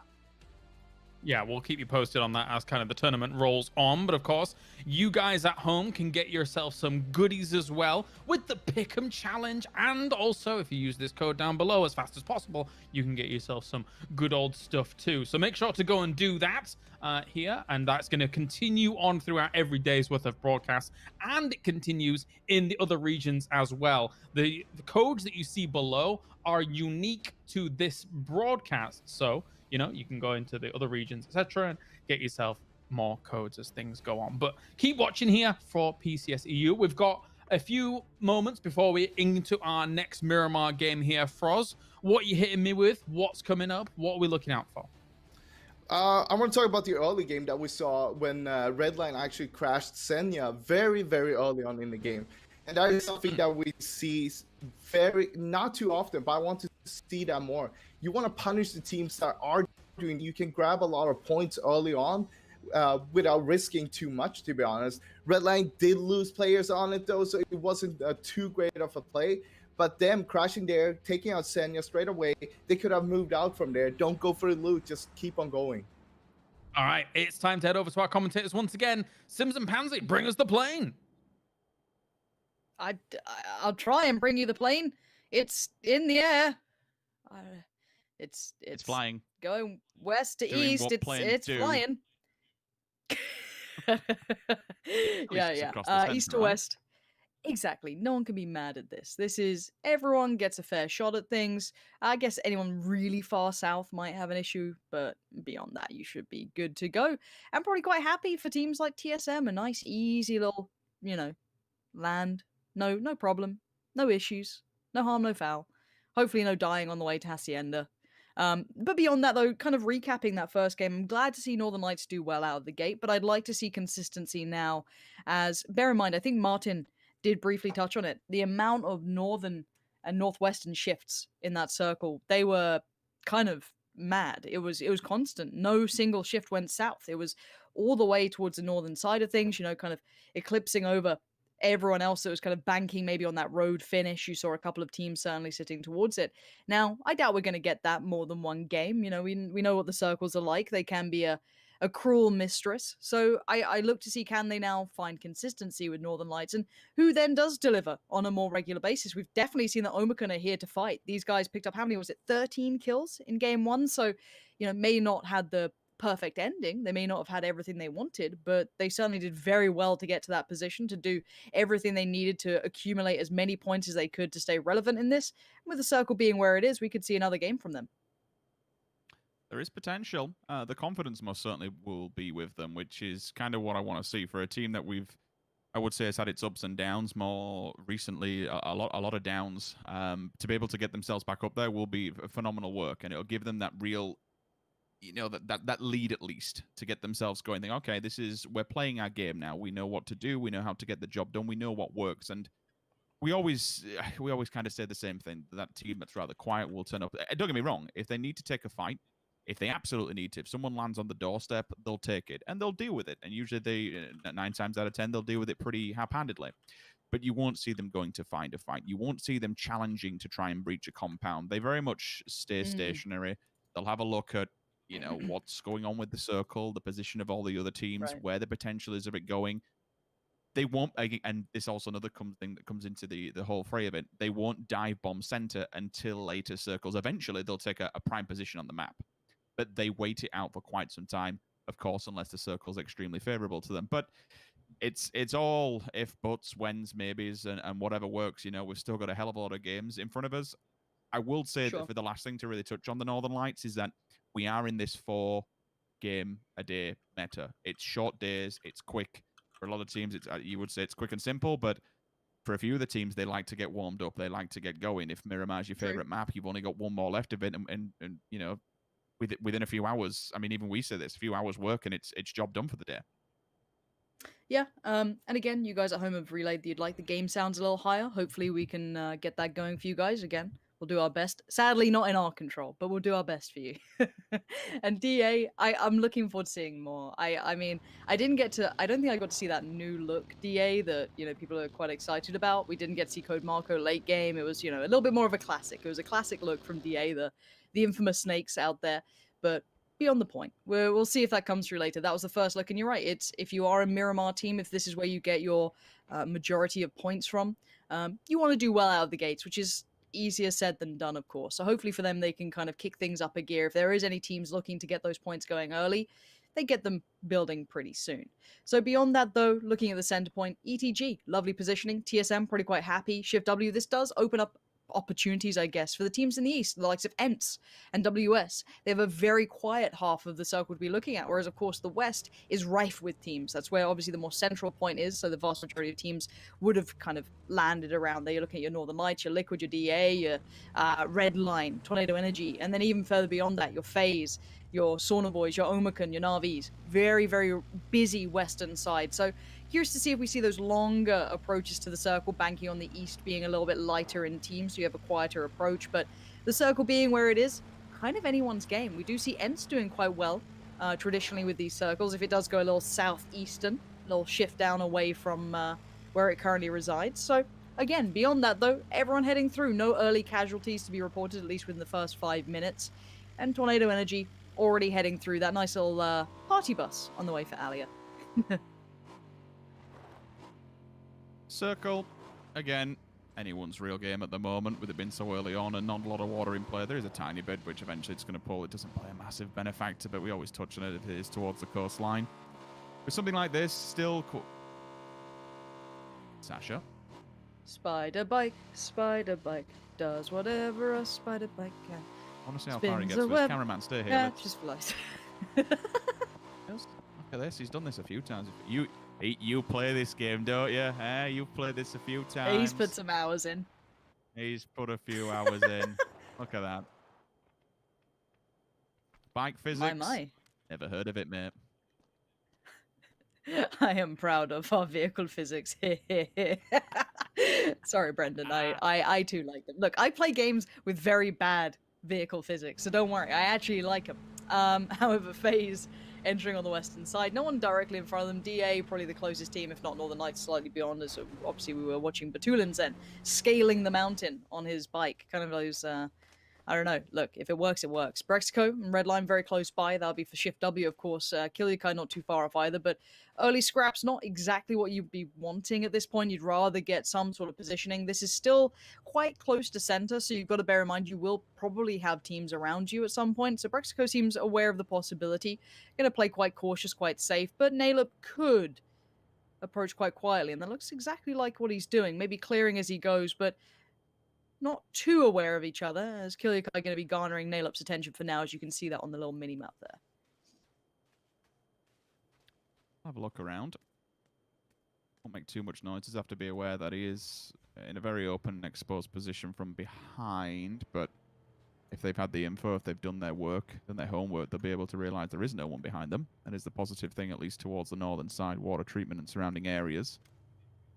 It'd be a shame to lose somebody at this stage, especially when you've got quite a lot of room behind them. They're kind of close to Sauna Boys and Kilyukai as a single player, Brexico on the other side as well, with a bit of a triangle formation. So they could be hit from two different sides, and it's something they certainly have to be aware of. And finally, the trap is sprung. He steps on the web, and it's go time. Time to take a look, but don't overstep the boundaries. Don't go too far here.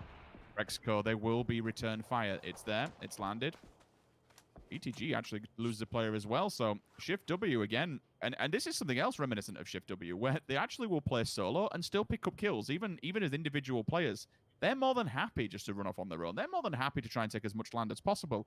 And it works, because when we get later on down the game, they do have positions they can quite easily rotate to and from. And that's why you don't see out of Shift W too many early deaths coming, because they have so much sporadic play. They're all across the map. They're all in different positions. And most importantly, they're keeping a lot of land for themselves. There's always a position to play off the back of, and there's always somewhere to move from. Okay. Now, DA, I don't want to say they're comfortable. They're not quite center circle, but the circle doesn't really give us too many indicators. A lot of teams banking on, you know, actually not much. There isn't a heavy presence of a lean anywhere, really. As you can see, it's a pretty open lobby. A little bit maybe more of a southern lean, if you can have it. Just kind of north of Los Leones. You see a couple of shots coming out, but very few bigger kills. Plenty of compounds open and available. No one having to really reach for too much. They're still pretty happy where they are. We do see obviously the fight around San Martin being a little bit more precarious, but again, we wait for the circle, and there it goes. So the vast majority of the teams keeping, but again, we wait for the circle, and there it goes. So the vast majority of the teams keeping where they are, and as Froz said, so let's talk about Liquid. And then in comparison to DA right now, Liquid do like to go for those splits. They like to be center, but they will split as to where they are. Now, be it to their detriment sometimes or not, that's beyond the point. We like Liquid splits when they work, but we've seen when they don't.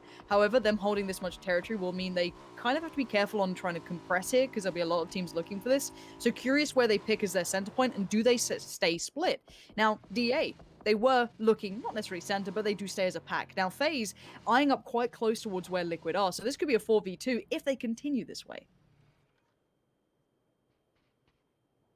It comes down to scouting, whether or not they can preemptively realize that there is going to be sat in there. If they see them, obviously it will be a turn and face, but with a circle like this, where you have so many players alive, you know, we've lost very little on transition, only 2 players. It's going to get a bit sketchy. Again, with so much... Let's take a look at this actual circle. I kind of want to decide what's going to be the ending factor in this one.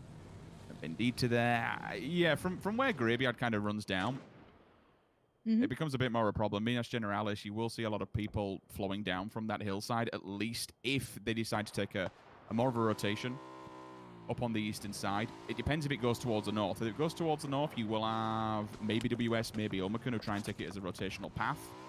Generally, it's that road towards the more western side. From La Bendita working downwards, like the central area where all these big teams and big names are kind of setting up shop now, Team Liquid, TSM, they have the prime spot. Hell, even FaZe, even though they're more towards the outskirts, the southern side of the circle, they actually have a very good entry point and a very good walkway to where we do see these circles ending. Okay. Again, I think this circle does allow a lot of room, so I don't think we'll see too many casualties unless lost on maybe a greedy push, maybe catching someone scouting. These sort of things could definitely happen. Now, beyond that, though, I don't see full squad wipes unless, as said, big mistakes are made. And I do want to look at the likes of Northern Lights as well. I think they're a team that are going to be quite quiet for a little while, but could kind of have a couple of problems down the line, for sure. We'll see. They're kind of stuck out towards the west. You have Tornado Energy, Na'Vi, and DA close by. Now, speaking of close by, Marv and Chris exceedingly close by. Marv down below. Not too subtle on pull-up. Chris has certainly heard it, seems well aware, but Marv seems curious and a little cautious himself. That valley could be a problem. Sees the bike on the other side and is like, this doesn't look so good, Chris. Gonna probably get a freebie? No, Marv's still alive. But Chris always delivers, always solid. And that's what you want to be seeing from the man. 2 kills for him already, and that's gonna truly help Shift W get a couple more points on that board. Opens up a place if they need an emergency plan to actually head towards as well. At this point, with those gunshots, I wouldn't expect too much traffic heading up that way. It does pull down from the Minas Generalis side, and again, with more than a hard shift, now they'll be able to control their backside. They have no one really behind them at the moment. They have moved into FaZe's kind of territory, which is what I spoke about. That's a belting shot just out of, as a side note as well. Navi may go for a lower rotate. I'm kind of seeing him at the moment on the map, and they're just posturing and wondering what's going to happen. Uber's actually disconnected from the rest of FaZe clan, which gives them much more information. So if Navi do go for that southern rotate, they will get the info.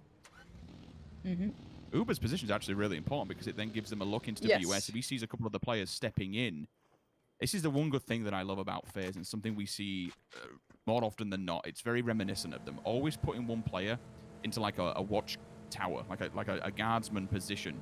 Even if they die, it's not a problem. If he can feed all the info back and relay that to FaZe, where's safe, where's not safe, where can we rotate? We'll hold for a second, because speaking of rotating, one place you're not going to go is for ETG. That's 2 players, I believe, down. At least certainly one of them was injured. The other one fell. Yes, it was. So 2, thank you very much. And the Pig Ponies, well, they're happily receiving this one. Around the back of the car. Quepta, we see him underneath, or we just push it while he gets the audible cue for the heal off. Not a problem. GG, 3 points picked up. And ETG go crashing out early. Yeah, a little surprised they fully committed to that. I feel like that was maybe, I don't know if it was scouted or a blind push, but I don't know if it was necessary at this point. I'm curious what their reasoning was, but I'm looking at the Sauna Boys next in a similar scenario. They have made it through to a decent enough area. Ents aren't too far away, but it is just 2 events. So they won't be too proactive. They may keep tabs on it, but don't expect a full fight. Full fight, so it could be happening here. Redline and Tornado Energy exceedingly close by. Ivers could be in trouble, and we've seen shots are landing on Redline, but not this time. Melman in danger, and Ivers just turns it on a dime. That's gotta feel bad, as Redline stay alive, and they've taken one with them, but look how low they are, in such a dangerous spot.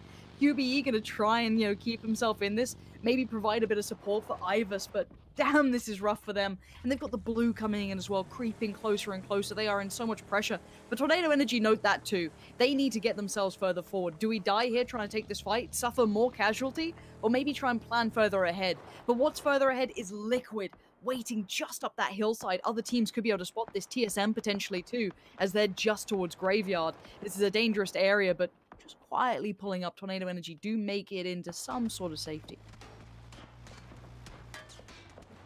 So the zigzag at the moment from La Bendita, mainly over to kind of phase just below Picado, is a very, very strong position. As you do go further out, you might see Pink Pony in a good spot where the circle come towards them, but it's not the safest in the world. I'd say that. I mean, it's quite a clear different vision at least. It's small. Quizzy out the back, Vad. The finger must be doing fine as he actually necks him outside. Job done. Goes for it straight out the back of the vehicle, and now they can maybe just follow this one through also. With 2 players below, they doesn't want to get too greedy because if he does, he'll be spotted. He didn't realize that they come so close. Almost a bit of a whiff from Alias. At least he did confirm that one, but where's the rest of TSM? Are they going to fold onto this? They weren't close enough. Keep in mind, they really weren't that close by. That felt a little individual from Fex, and normally, I don't doubt Fex. He's one of those players who are exceedingly talented as an individual, but they're struggling. My word, look at this shift over towards the west. That's massive now.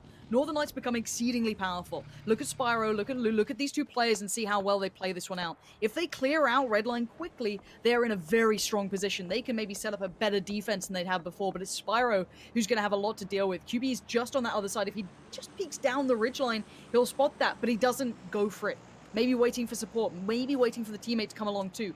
Has a glimpse towards one. He spots out Tornado Energy way off in the distance, but it's the fight close at hand that could be the problem. Ivers pulls up, not subtle, going to be able to see the vehicle there in the distance, but it's QBE who's just below who could be a problem. Not anymore. Spotted instantly. Spyro, not as clean as you'd like, but the double dip gets the job done very, very well. Now, Northern Lights, I want to kind of treat them as a percentage playing team. They play the percentages very well. Now, this is a perfect opportunity to see that, as if they get down this player, if they get down Ivers, this would be massive.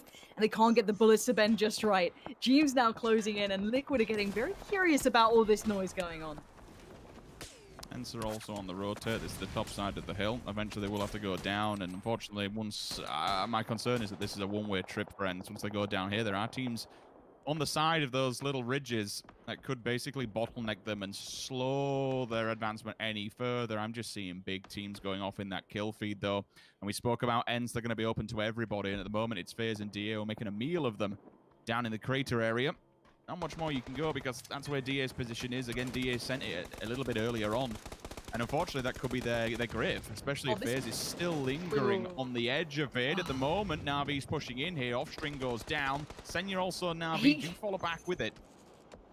He could have done so much with that. Now, he did really well to find 2. If you're just able to stay alive just for that nade come in and maybe Wanderer to help him out, that could have been a 1v3. It does fall by the wayside. It doesn't come to fruition, which is a little unfortunate because I'd have loved to have seen it. But Navi are in all kinds of trouble. There's Wanderer finally coming in. The nade, brilliant work. Just going to clean things up. Navi are done for. This is a problem for Navi. This is 2 games now where they've struggled to keep 4 alive going in towards late game, and that will prove a problem down the line. Speaking of, we've got Liquid and TSM right next to each other. Now, Jeems is further afield. He's trying to keep tabs on everything else. This means the likes of Vard have been able to creep closer. He's got Iroh. He's got Miraku with him. Now, Fex did go down earlier, but they need this territory. They want this cleared out. They want their step in the circle. They'd have to get beyond this or around it, which I don't feel is going to happen. But with these shots being made, Liquid know, hey, someone's at the door. Now, that smoke wall will last for a while, but it's not impenetrable, and it won't hold back those flames. Already getting a touch of damage. You can see Vard and Iroh in all kinds of trouble. Iroh just makes it into cover, but he finds Clib, and Clib finds him first. Already Vard going down. That is going to be a white. TSM decimated.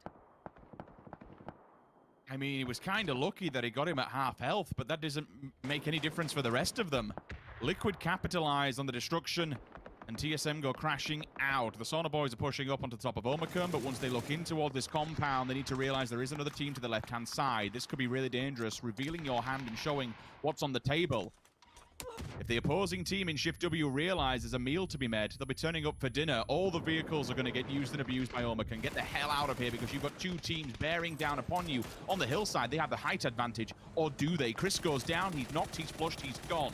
Rexco now forced to try and pick up the slack and maybe grab some points before everyone else steals away the kills from Omakan. Look, he's been shooting at everything. He has to reload. Another team turns up as well, and he goes down. The Sauna boys are being battered 6 ways all over this map. There's 3 teams who've been looking at them, but now the cleanup crew could arrive, and it could be in the form of the bystanders. They're holding back for a moment because they probably don't have the full information. They also have a bit of an open area they need to run. It could be dangerous to do so.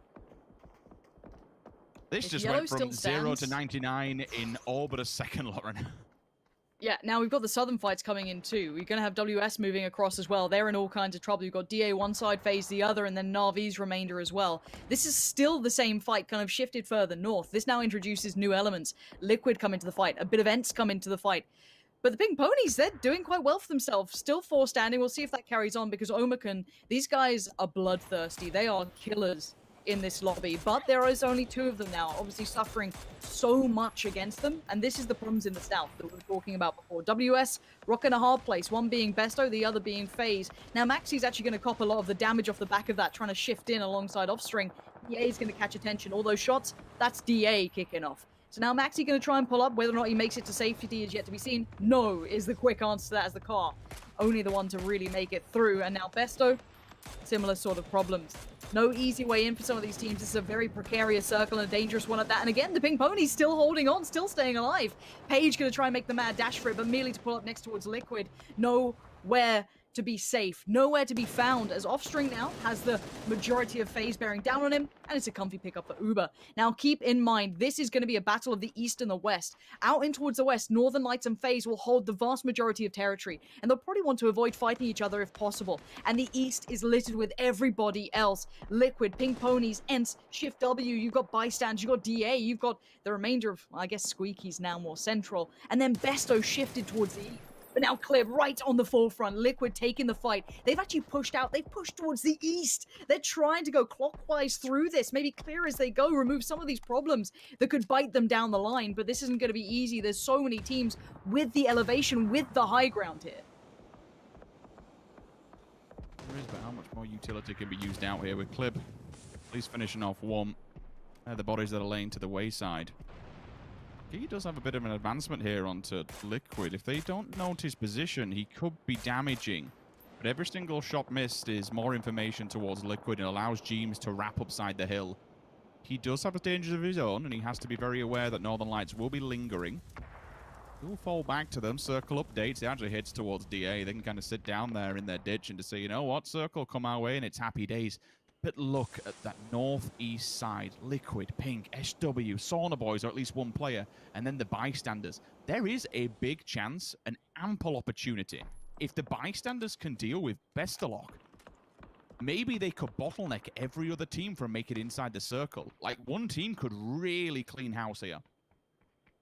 And you're right, it could be the bystanders, but it could also be Northern Lights or Liquid. But Liquid are in a bad spot, considering they have that fight against the Pink Ponies that they'd love to deal with quickly. But as this slowly takes longer and longer, Northern Lights are closing in. Look at Batulins, look at Spyro. They're getting the attention now, but you can see the damage coming out. But oh my word, Clib's just got backhanded. A swift back of a hand to the face. That's got to hurt. That's got to sting, maybe leaving a mark. Northern Lights now opting to probably move towards a circle. You aren't seeing Liquid move this way. They want to move through the Pink Ponies, but they're making a bit of a meal of it. Jeems now receives a boatload of damage. Liquid are not getting this easy. They thought this would be quicker. And you're right, the bystanders already finding good form here. A good team. I mean, hell, we saw almost what they were capable of throughout DreamHack. Only just losing out to Team Liquid. The possibilities were endless. Flashbang from a distance. You can see how much range those buggers have. There will be more coming his way as well. They're just trying to cut off one player. They can get rid of Vampire. And they can force their way upside the hill and find these other players that are still lingering. Every single, again, time and time again, they fire these bullets. They don't hit these shots. They go nowhere. It's just more information, so you need to bide your time. And Sakura's doing exactly that. He's behind enemy lines. If he gets the drop on all of these, this could be devastating.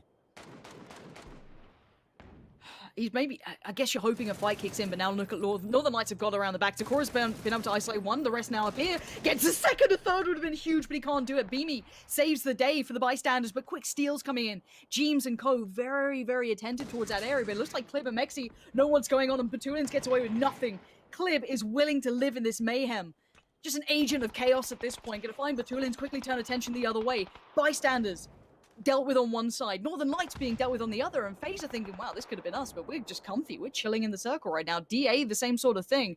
And Northern Lights may have made the wrong choice for once. It's rare that I say that, but I thought they'd have been able to deal with Liquid at maybe a more opportune time, but once that orb gets reloaded, there could have been more, but it's not. It's switched away from. Clib's getting more room to play with. This is not a good look for the Northern Lights.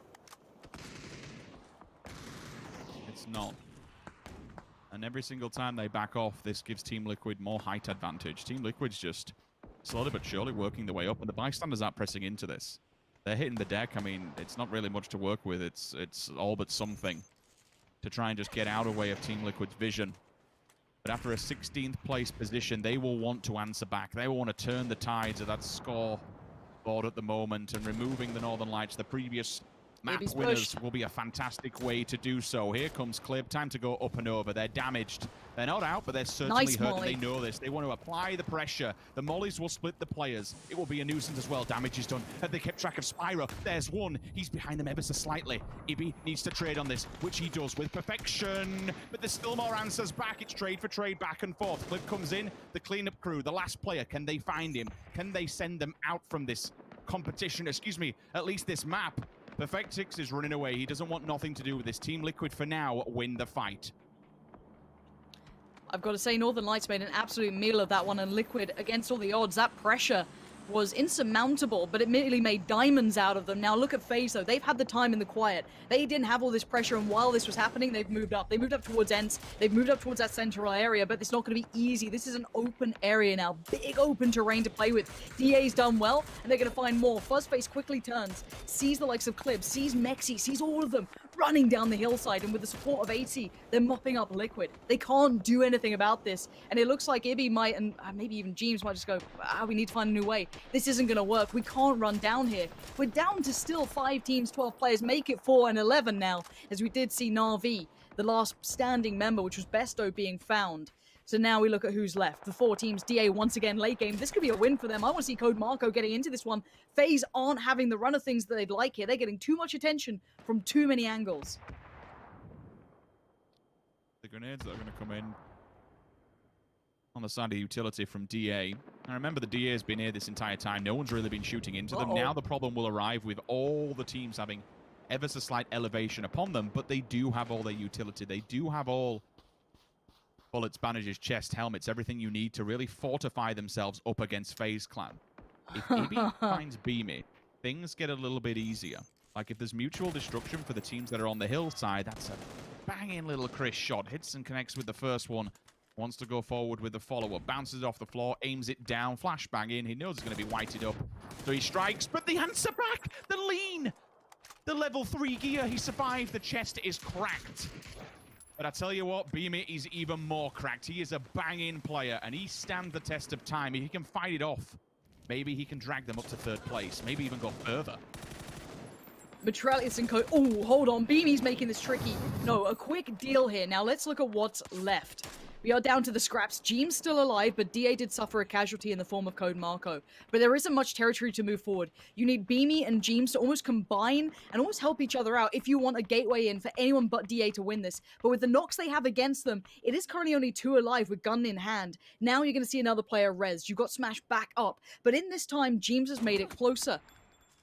And these are dangerous players. You've seen Beamy. He's got 3'd up gear. Yes, the vest is broken, but hey, if he only shows the head, if he only peeks that far, hey, he can do some work, and he's in the circle. He gets that replenishment of the box of, the downed Liquid player. There is still room to be had here, but picks have to be made, and now with DA able to stabilize, get those reses in, they're back to full force, and they can split their attention, 2 to each player.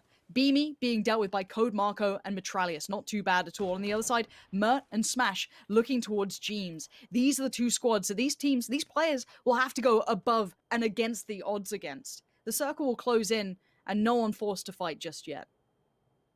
And this is how DA will be treating it. It's 2-2v1s. You kind of set your sights on the individuals up top to make sure that they can't just shoot you in the back when you're focused or tunnel visioned into a player.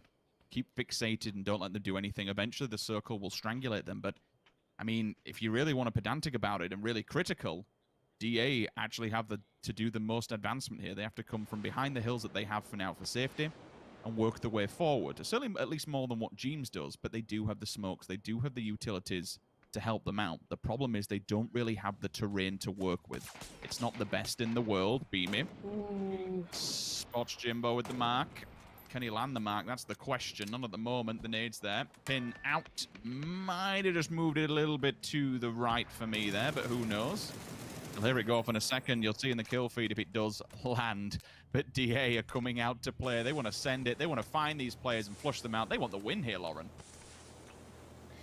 I bloody hope they do. But there's going to be the isolation. Nice work from Beamy to play that so well, to isolate, to get himself in at least second place. It might be time to give it up to the blue and leave the Turkish Kings to try and pick up that kill if they could. No, they can't. But it will be them to pick up the victory regardless. 9 kills, great positioning, and handling late game exceedingly well. This is what I want to be seeing from DA. Show that experience. Show that level of understanding that we know that they have. These guys are so good when it comes to it. And finally, I get to see the new look DA. They had that good, powerful play. I don't think it was Code Marco popping off. I think it might have been Metralius. I'm not too sure. Had a good handful of kills, maybe 5 or so. So again, if we're seeing this look from DA, I think we've got a really good lobby on our hands. But beyond that, though, so many other teams turned up. Who stood out to you in that lobby, Rich? I mean, we can't really go too much into it because we've got to throw it back to this, but I just really want to touch on something that I saw quickly, Lauren, just then in the camera feeds. They're on LAN together. This is like slightly different and slightly more than what we've been seeing from other individual teams and other individual players. They're all together in a LAN center. You saw the DA signs in the back. If they're playing as a full setup, imagine how much information, how much teamwork, and how much an advantage they're going to have over players that are playing individually from their bedrooms. God damn, that is sick. All right. DA are taking this serious. This means business. Let's hand it back to the desk to get the full idea of what just happened, but I'm happy to be seeing this. It looks like the Turkish player base, the fans in chat are going to be losing their minds, so I can't wait to see that. Is it the DA tournament? They get themselves a first place after getting themselves a second place. Are they on the road? Welcome back, ladies and gentlemen. Great stuff from Digital Athletics here to get themselves the victory off the back of our second Miramar. Avenger, Froz joining me. Froz, are you as hyped as I am? Look, I'm super hyped. I was actually surprised that they got out from that compound because they played in that compound inside a crater for a very long time. And it looked a little bit grim there towards the end when they needed to get out. But once again, they do what they normally do. They send Code Marco first because they know if there's any trouble, Code Marco, he will clean it up. He will make way for the team itself. And that's exactly what happened. He shot a little bit towards face, made his way to the ridge, and said, guys, come on. It's all free now. It's all good. I'm here. It's safe. Very, very nice indeed. Avenger, thoughts looking at this? It's probably the first time I've ever seen a team win that plays the compound inside the crater. Usually everybody gets to take a pick at them once they have to leave the compound, but this time there's so many teams that had to move. Overall, a super interesting circle. It's actually the first one I've seen end down inside this specific crater here. And on top of that, some of these teams, they had to make some move. Omakan was one of them. They did it too late. They were held back by the teams that was playing in there, and Bystanders actually played it quite nicely, beaming, fragging out, and then actually playing to an insane degree as well. I will say though, it's really hard to play in this area, but the teams that know this areas and the kind of the riches around this, you can see how well they're able to kind of execute on this area here. Yeah, definitely so. I really need a best to loss reaction every single game, by the way, production. just throwing that out there. But Team Liquid was able to have a pretty decent game for themselves as well. But then, as kind of Avenger is alluding to here, during these final moments, Froz, this crater-ish kind of structure of what we're looking at right now, a lot of these teams ended up on the edge, and for all intents and purposes, it's almost like shooting fish in a barrel for the most part, but DA played it great. They had great cover, and it was awesome to watch. Yeah, I mean, most times you want to have the high ground because you're going to be able to shoot down on everyone and it's going to be easier. But when you need to move down from the high ground, that's when it gets a little bit more troublesome. But also, of course, you can keep your vehicles up there safe from getting the tires popped. And that's when we saw some of the teams moving in. But I got to say, this was Liquid's game. No matter if DA won, if the Bystanders got second place, Liquid coming in from a 16th place in the previous game, getting themselves third place with 14 kills in this one, and how they play that out. They started grouping out more instead of doing the split because they lost people on the split earlier. And grouping up, that was the key for them in this game to move themselves in there, getting themselves 14 kills. And here's our points coming on in. 19 points for Digital Athletics after their second place in the previous game. There weren't too many kills from the previous one, but still points are points. Team Liquid as well, 19 points, and Bystanders get themselves 16 on the board. Plenty of kills, double-digit kills, Martin, coming in for our second and third teams. Yeah, and they were very well carried by two outstanding plays as well. That I believe both Clip and Beamy had 7 kills. We'll get to that in a second. So that was quite insane to see that many kills coming out from the guys. Obviously, they're Danish, so that has nothing to do with that. But still very impressive for those guys to really frag out like that and share that first place. Super, super impressive. Overall, though, this game was fantastic. Oh my God! 1, 2, 3.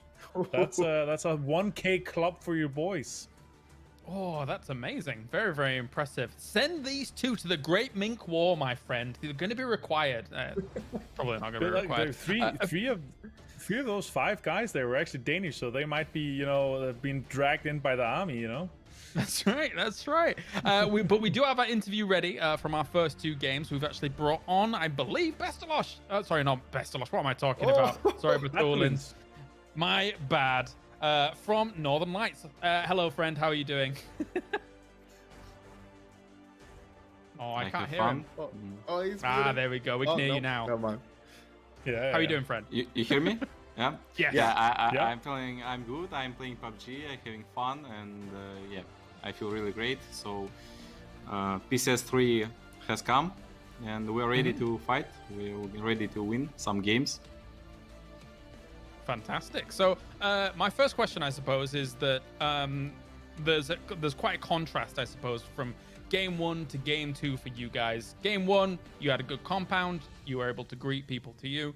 Game 2, more edge play. So in game 1, did you have any concerns from the position you were in? And then likewise, the same question in game 2. Our goal for first games is to play consistently, like not doing super aggressive movements, not to die somewhere, and just take our games, take the best positions we can take. And that's why we actually won the first game. Yeah, also because of the 8 circles on our face. But sure. There were some moments with the FaZe clan and TSM who tried to push us, but we did well, and that's why we won this game. Yeah, we tried to do the same in the second game, but there was Liquid. And Liquid just won the fight against us. They were just prepared for my push, and good job by them. Really good job. Okay, fair play. Martin, question? Yeah, I want to ask, now that we have this kind of this amount of preparation in between the group stage and the finals, is there anything that you looked at the group stage and say this is something that have changed? We've been talking a bit about the meta. Do you think there's a lot that have changed, maybe from PCS1 to PCS2 into PCS3 group stage? And how have you guys prepared for the grand finals? When we were actually this time before these finals, we were preparing our game, like our close fights, our rotations, how we play as a team, and not we didn't really watched the opponents games. So of course we always interesting how DA, Liquid, FaZe Clan, Tornado can play against us, but the most important thing is how we play.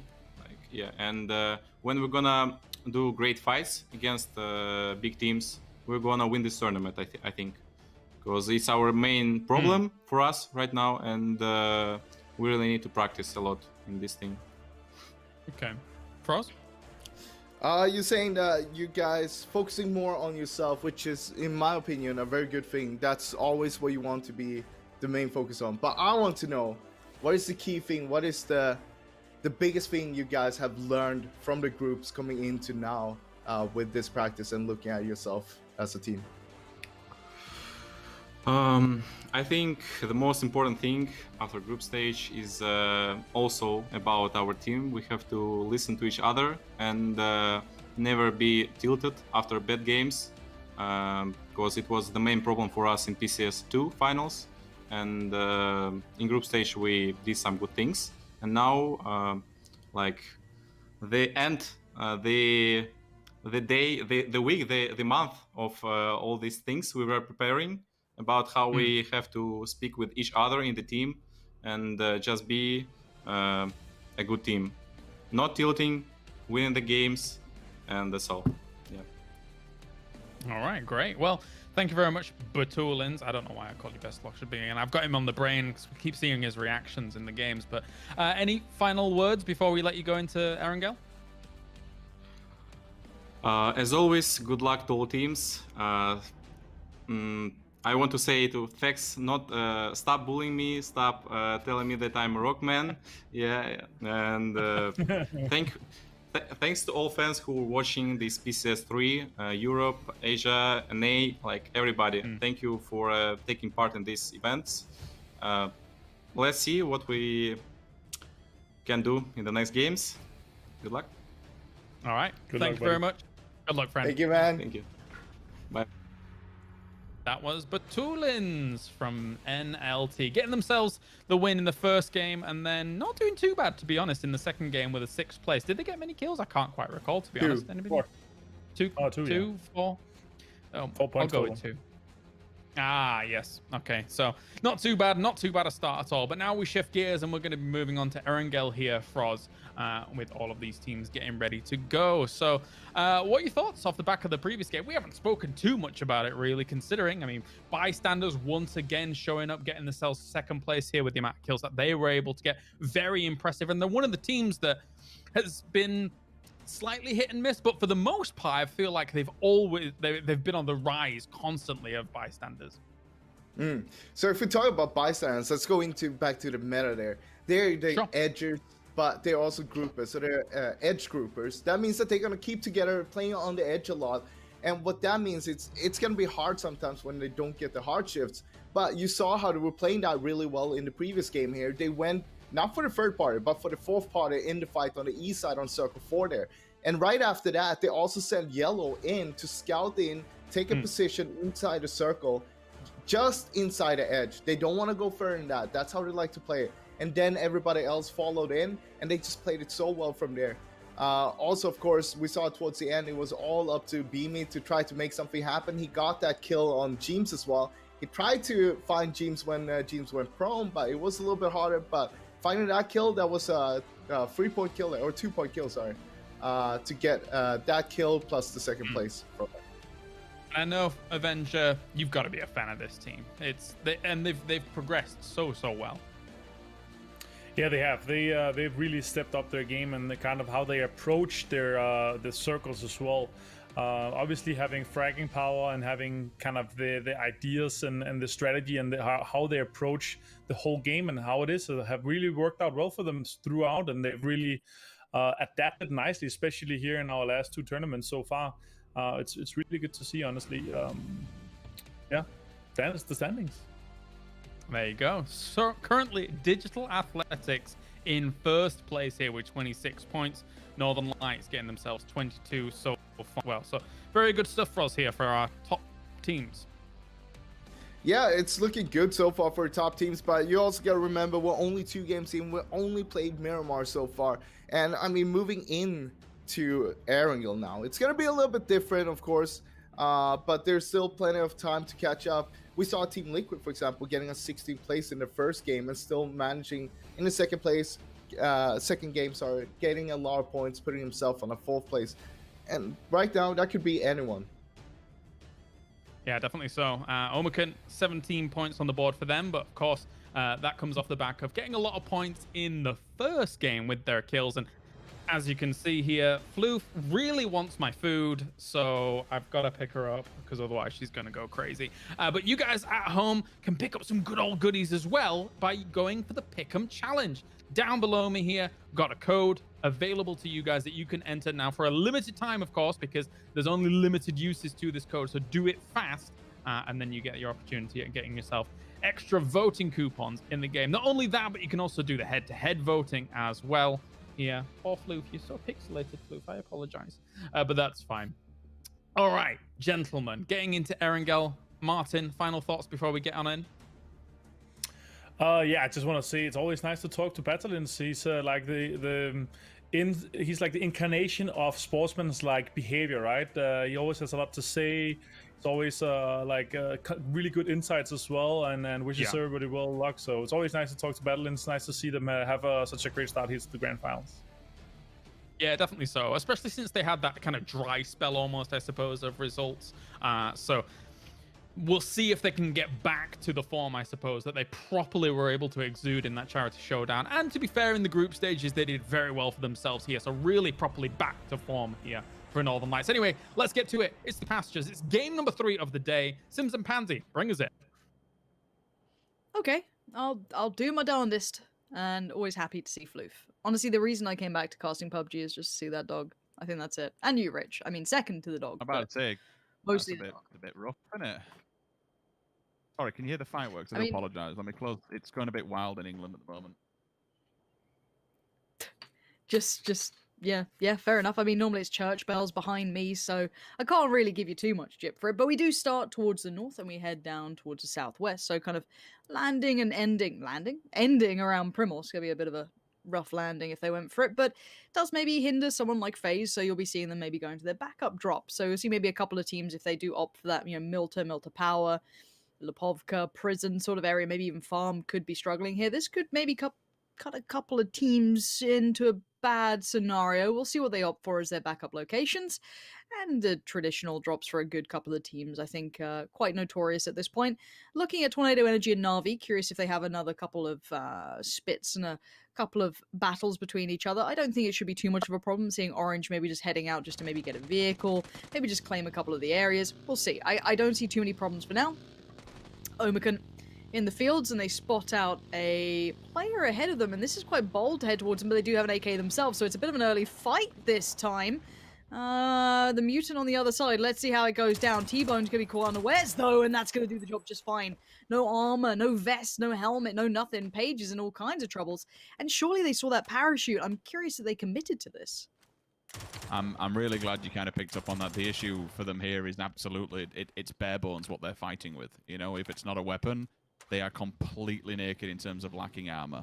No vest, no helmet. It doesn't really matter what weapon you've got. Hell, a handgun will do at this point. It's a very easy and free frag. Vasco does at least have an SMG. And before he gets to the final 5 HP, he gets run over. F in the chat. Now, is he going to bait him in? What do you think? Oh, he's got... Oh, I'm going to say he could have actually stayed inside and maybe baited Goyu into saying, okay, well, I don't have a weapon, I'm just going to hiding here, but does at least forcibly put the pressure on and take some shots back. Honestly, at this point, Goyu, you've done enough of a decent job. Just retreat to the rest of the teammates. Don't hit a tree, because you will die if you slam into a tree at speed, and get back to your teammates. Simple as that. Survive. Now, the interesting thing with these two is traditionally, I guess, Yasnaya is a drop spot, but, it's the way it goes sometimes. Whoever gets the gun first and whoever gets the drop, well, especially if you have no armor, anything will do the job, really, apart from maybe the UMP we saw come out, which it tried. It gave it a good old try, but Omicron, that's a problem to start with. They got a really high kill game, which is going to keep them very relevant in the points, but if they lose out early, if they're forced down to a more passive play going forward, or God forbid they even lose out on these two, they're going to have to really pick up the pace now to get back into this. Yeah, that's the thing, right? Being able to at least get back on the horse and just keep going. Like, I can't...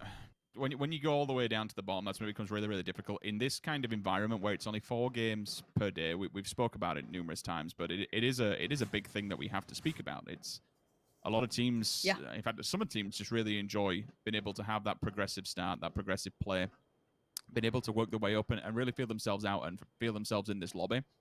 With this one, it's just smash and grab. You have to get stuck in and you have to come in all guns firing, all cylinders just rocking and rolling.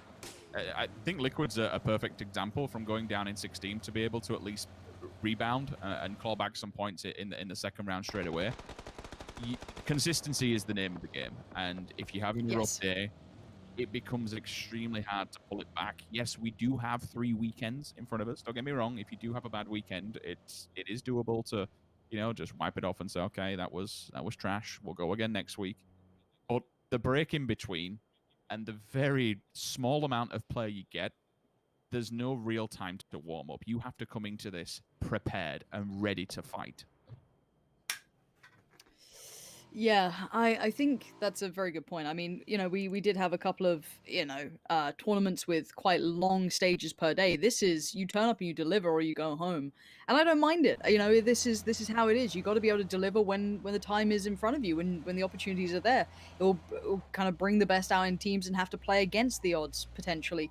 And that's something that some of these teams are way more capable than others. Yes, you may get a good couple of bad circles, but can you play against that? Can you play out of that scenario, or are you completely beholden to the circle being favorable to you? Sometimes you can't maintain these things. The ability to make the best of a bad scenario makes a great team in PUBG. That's what I look at. That's why I was really happy with Omicron able to really claim a good couple of points just kind of fragging out. Now, whether or not that continues, we're yet to see, of course. They've had a bit of a shocking start here, but time for recovery. Still another Erangel to go after this, and of course the one right in front of us. DA going to be popping themselves back in towards school, fancying a lesson or two. No one's actually there for now. TSM have already kind of left the building. They're in the surrounding areas. You can see one just off into the distance, heading through to the town just kind of north of Pachinki. And of course, that would be Liquid territory. So you've got to be a little bit careful. These teams are very aware of each other. These three are no strangers to each other. And they drop in a very similar location, ETG. Similar again. They are very close by. All these teams should be well aware of, not necessarily their exact rotation routes, but maybe the I guess their biases as to where they like to go, the routes they'll traditionally run potentially, and where maybe if it is a very centralized circle like this is, so it should be a very quiet start. That's why it's quite surprising that Omicron lost out on 2. Okay, well, they'll sit around this area. So these 3 should specifically know each other because it's such a close area as well. Now the Northern Knights have made their way through from the very northern reaches of the circle. They've made themselves quite a comfortable route actually towards the west side of Rozhok, so they can pull up by the kind of little compound on the edge if they want to take their time, maybe catch a couple of teams if they do head that way as well. But with these circles, Rich, we know what it's like. It's going to take a second or two to kick off. It is, and with it being so centralized, it's another thing that we need to kind of make note of, is that's why you will find a lot of teams just magnetized towards the middle. It's not near the water sides, it's not near the coastal region, it's up from Sosnovka Island, and it gives you the largest amount of possible land play that you could really ask for. With only 2 players dead, and granted, we are only 7 minutes into the game, so we'll take it into consideration. If it centers up again, that's where everyone just keeps on. If they're not in the middle now, then you're not going to make it to late game. So you just got to play for edge and basically shoot your way through everybody. It is what it is. If the circle keeps going towards the middle, everyone's already going to be in a prime position. They're going to be sitting happy, and they won't want to share with anybody. The defensive side of it will come into play. In the middle of the road, you look at it between school and Pachinki. It's that poor man's Pachinki road, just with the little white shacks, and then you got the farmhouse buildings behind. There are dip out and exit plan options. When we talk about the fields that are behind those shacks, you have the ridges that run through the middle of it, and you can actually formulate a plan together there. You can hide behind them. You can put vehicles up against it to defend your left and right. But it's very. We've seen a couple of circles moving more towards the school side. Are we seeing a crash here?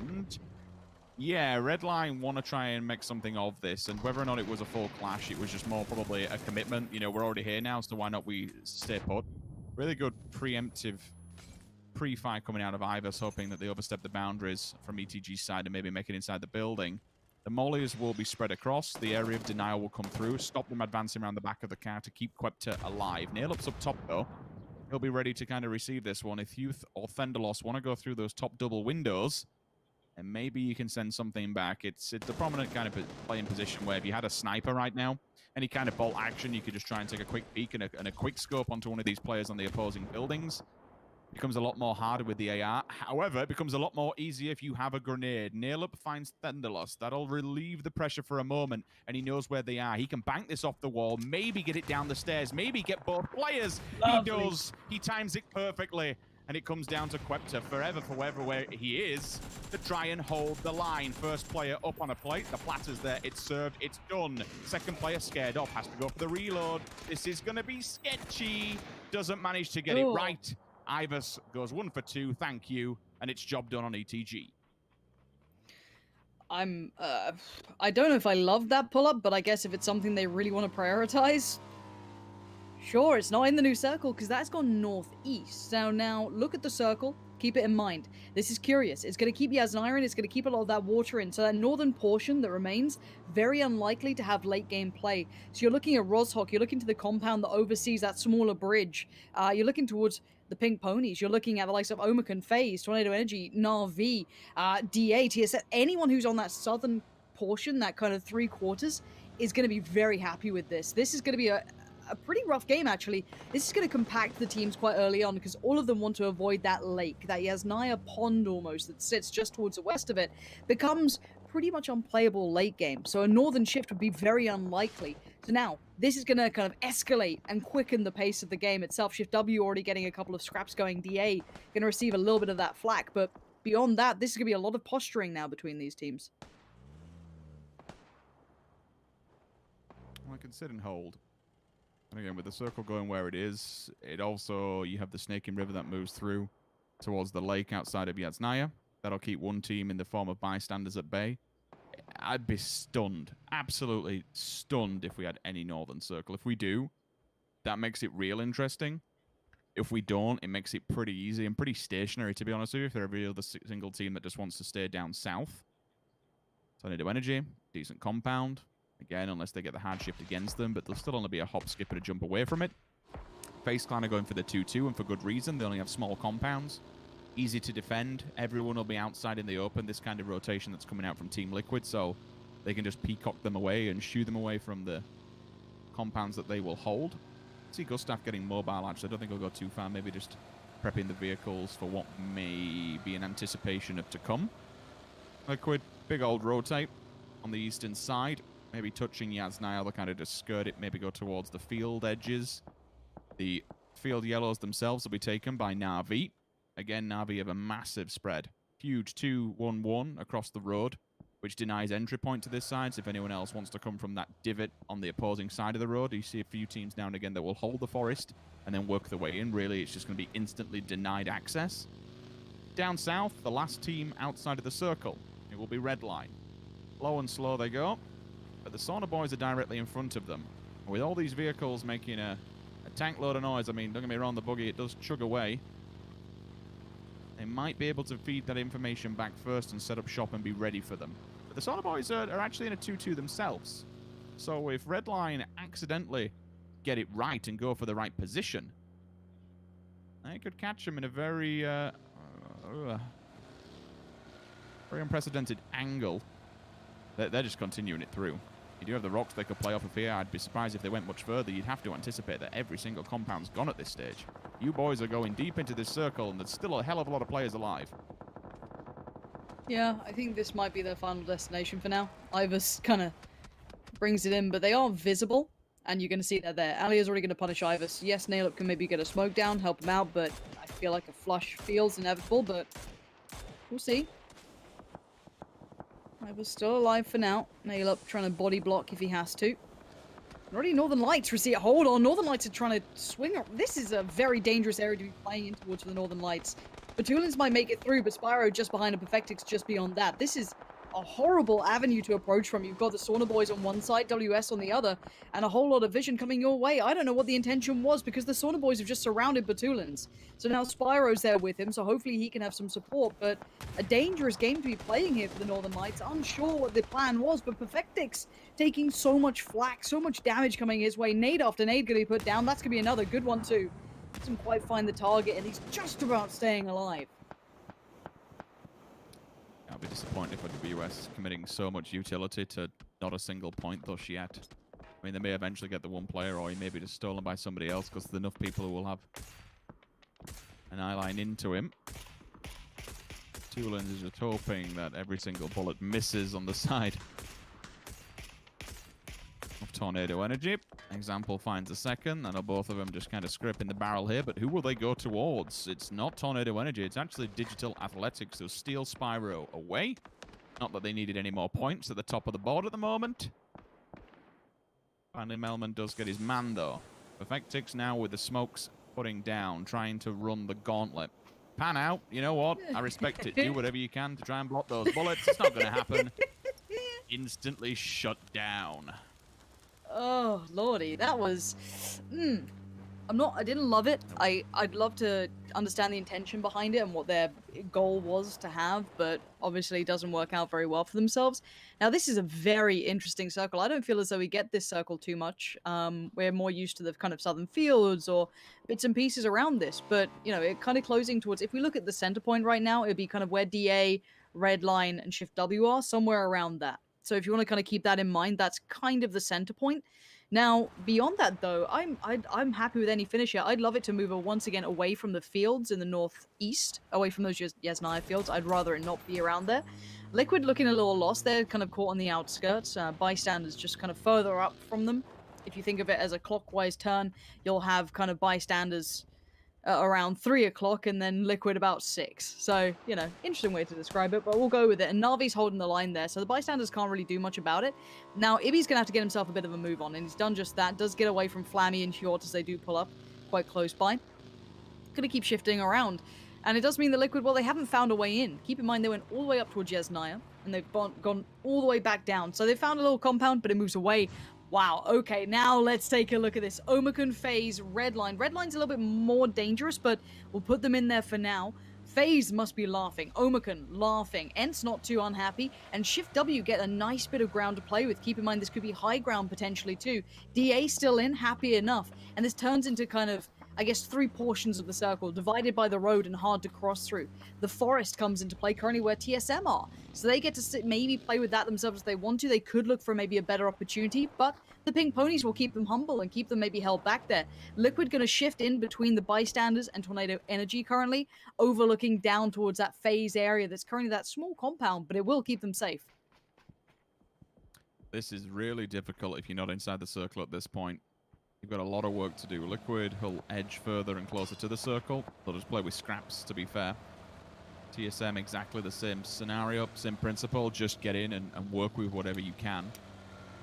Potential that TSM goes for a much wider swing here. Actually, I look like they're going to go for the push. Yes, they are. They're going to try and take this away from Pink Pony. They've already lost 1 player by doing so. Instant confirmation comes out on the side of Ira. Oh, I love that. Get tagged. And a bag, to be honest with you, straight in the head. Job done. Look at this big swing coming from Archie, though. He is flashed up. That is a moment, ever brief pause, but disaster has struck for TSM. They've made the wrong call, and they've been punished hard. And you know what? Pink Pony, they want more of this. They want to finish this off. This is fantastic work to get aggressive onto TSM, push them and flush them. It's job done for the boys, and unfortunately, a 14 position. Perfect play by the Pink Ponies. They literally put the molly down on the furthest extremity of the wall, watched the peak just further in, and then pushed up on it. But into this one we go. I'll keep back and remind myself of that in the moment's time. But for now, it's Sakura trying to hold on to this. The Sauna boys are in all kinds of trouble and getting all kinds of pressure. Redline being crashed on. They do get taken down by, I think that was Liquid and a couple of others. I think Na'Vi even nabbed a point away from it. WS desperate to try and get inside the building, but can't do it. You finally have the pull up from Maxi, but it's the Wanderer holding on to this tiny shed. The Finns on the other side, staying cool, calm, and collected even in the sauna.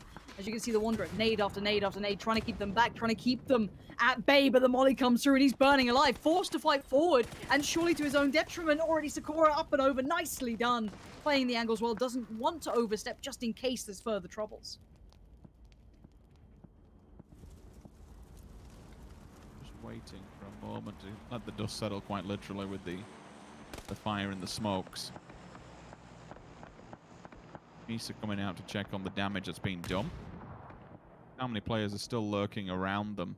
They have to be very aware that even if they go for the 1 single point flush, they could be punished by doing so. Weigh up the odds of what it's actually worth, take into consideration.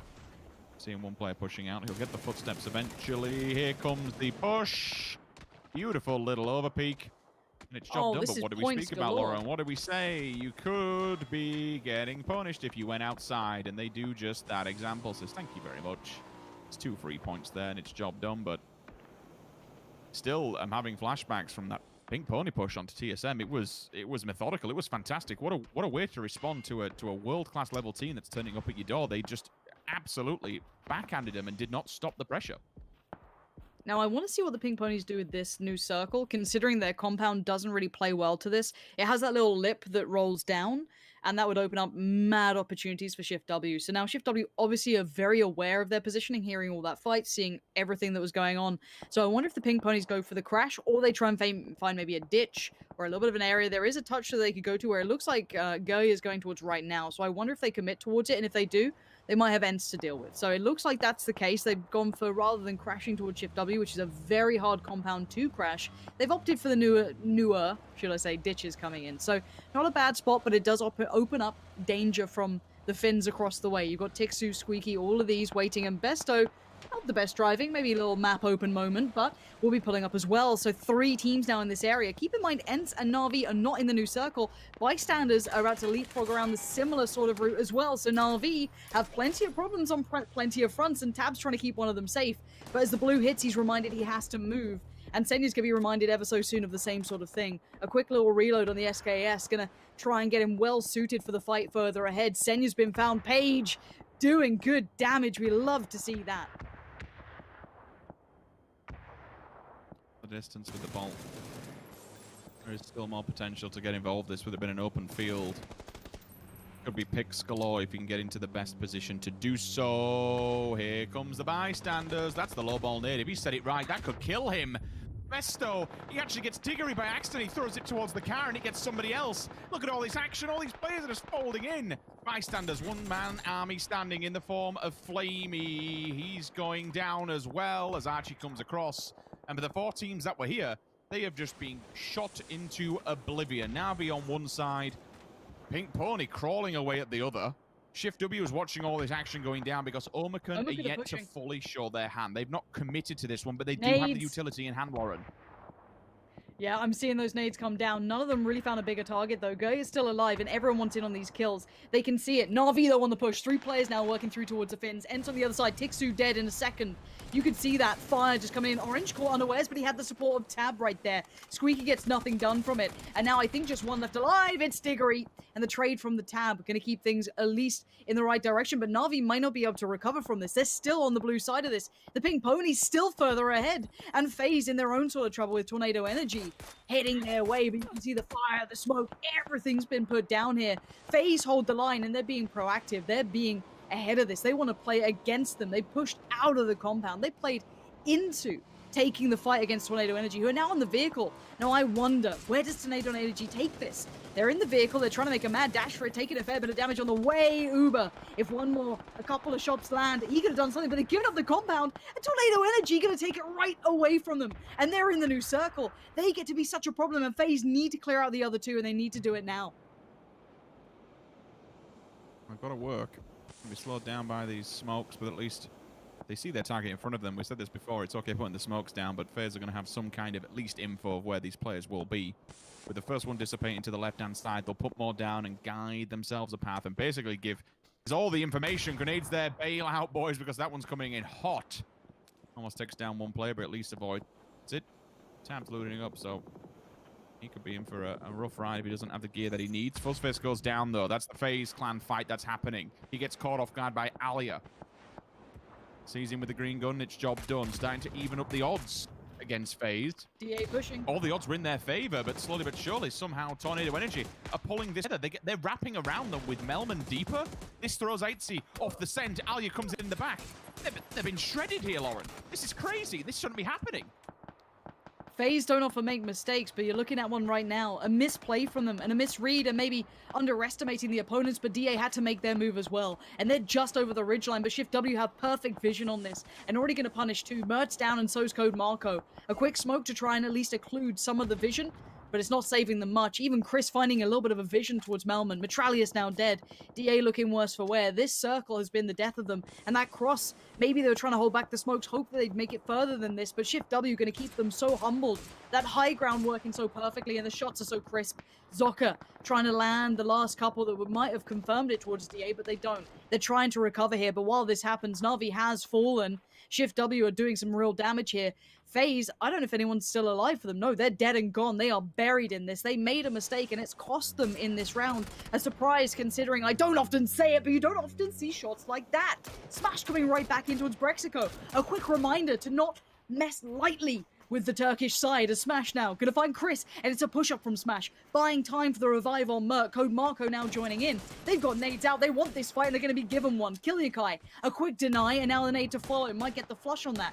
Smash still alive though. He's a little bit further ahead, just at the foot of this hillside that Zoka's playing off of. And while this happens, Tornado Energy creeping on the back lines, but Smash on the flank. He's gonna find one, gets a clean kill towards Zoka, and they want to press this issue. You've got to take it further, but 4 bullets in the mag is all he's got to play with. He needs the reload, but he's not gone for it yet, and he's gonna die for this. Kilyakai's gonna find him comfortably. Merc goes down, and there's no more recovery. DA, I think, are down to 1, just Code Marco now. Yeah, and he has to deal with Kilyakai quickly because we've got Tornado Energy who's just wrapping around on this one. They've been hearing all this noise, seeing all this action. Now they want a piece of it. They've reloaded. They got themselves back on the feet. They basically cleaned up what they took away from FaZe Clan. Removed all the utility from their body, and now they can find their next target. But it's continuously team after team after team just hunting down the gunshots, hunting down the action, and more importantly, picking up the points while they do so. 3-3-2. Tornado Energy, Pink Pony, and Omicron will be the last 3 standing on the battlefield. And you know what? This fight, it's going to heaven. Everyone has got an uphill battle, but who will be the king of the mountain when this all undone? Because Omicron, they've waited for me, Lauren, a tad too long. Unless Pink Pony and Tornado Energy get into it rather quickly, this will give them an escape route. If not, they're dead in the water the second they come out of those buildings. And I'm looking at Pink Pony. Bear in mind, there was a lot of body boxes around them, but I'd be curious what their gear is like. Considering they had that fight earlier in those ditches, I wonder how their vests are looking, if they have smokes, if they have nades, you know, what sort of state they're in. Tornado Energy, plenty of fights. Omicron, now they lost down 2 very early on to the Pink Ponies, but these 2 have been quite quiet. So curious again, this is going to be a matter of survivability. We're seeing some leveled up, some 3'd up players here. Archie, well aware of the possibility, and definitely got enough of a glimpse to know that this is where Omicron are currently residing. Now, Paige going to be called upon here, especially with that bolt by his side to try and do some damage maybe. If anyone is, you know, peeking above those hills, skylining almost, you know, giving him a silhouetting and making it a very easy shot for him, they'll be punished. But it is, can Omicron leave this? This is going to be a lot of kind of positional play and a lot down to the utility these teams simply have left.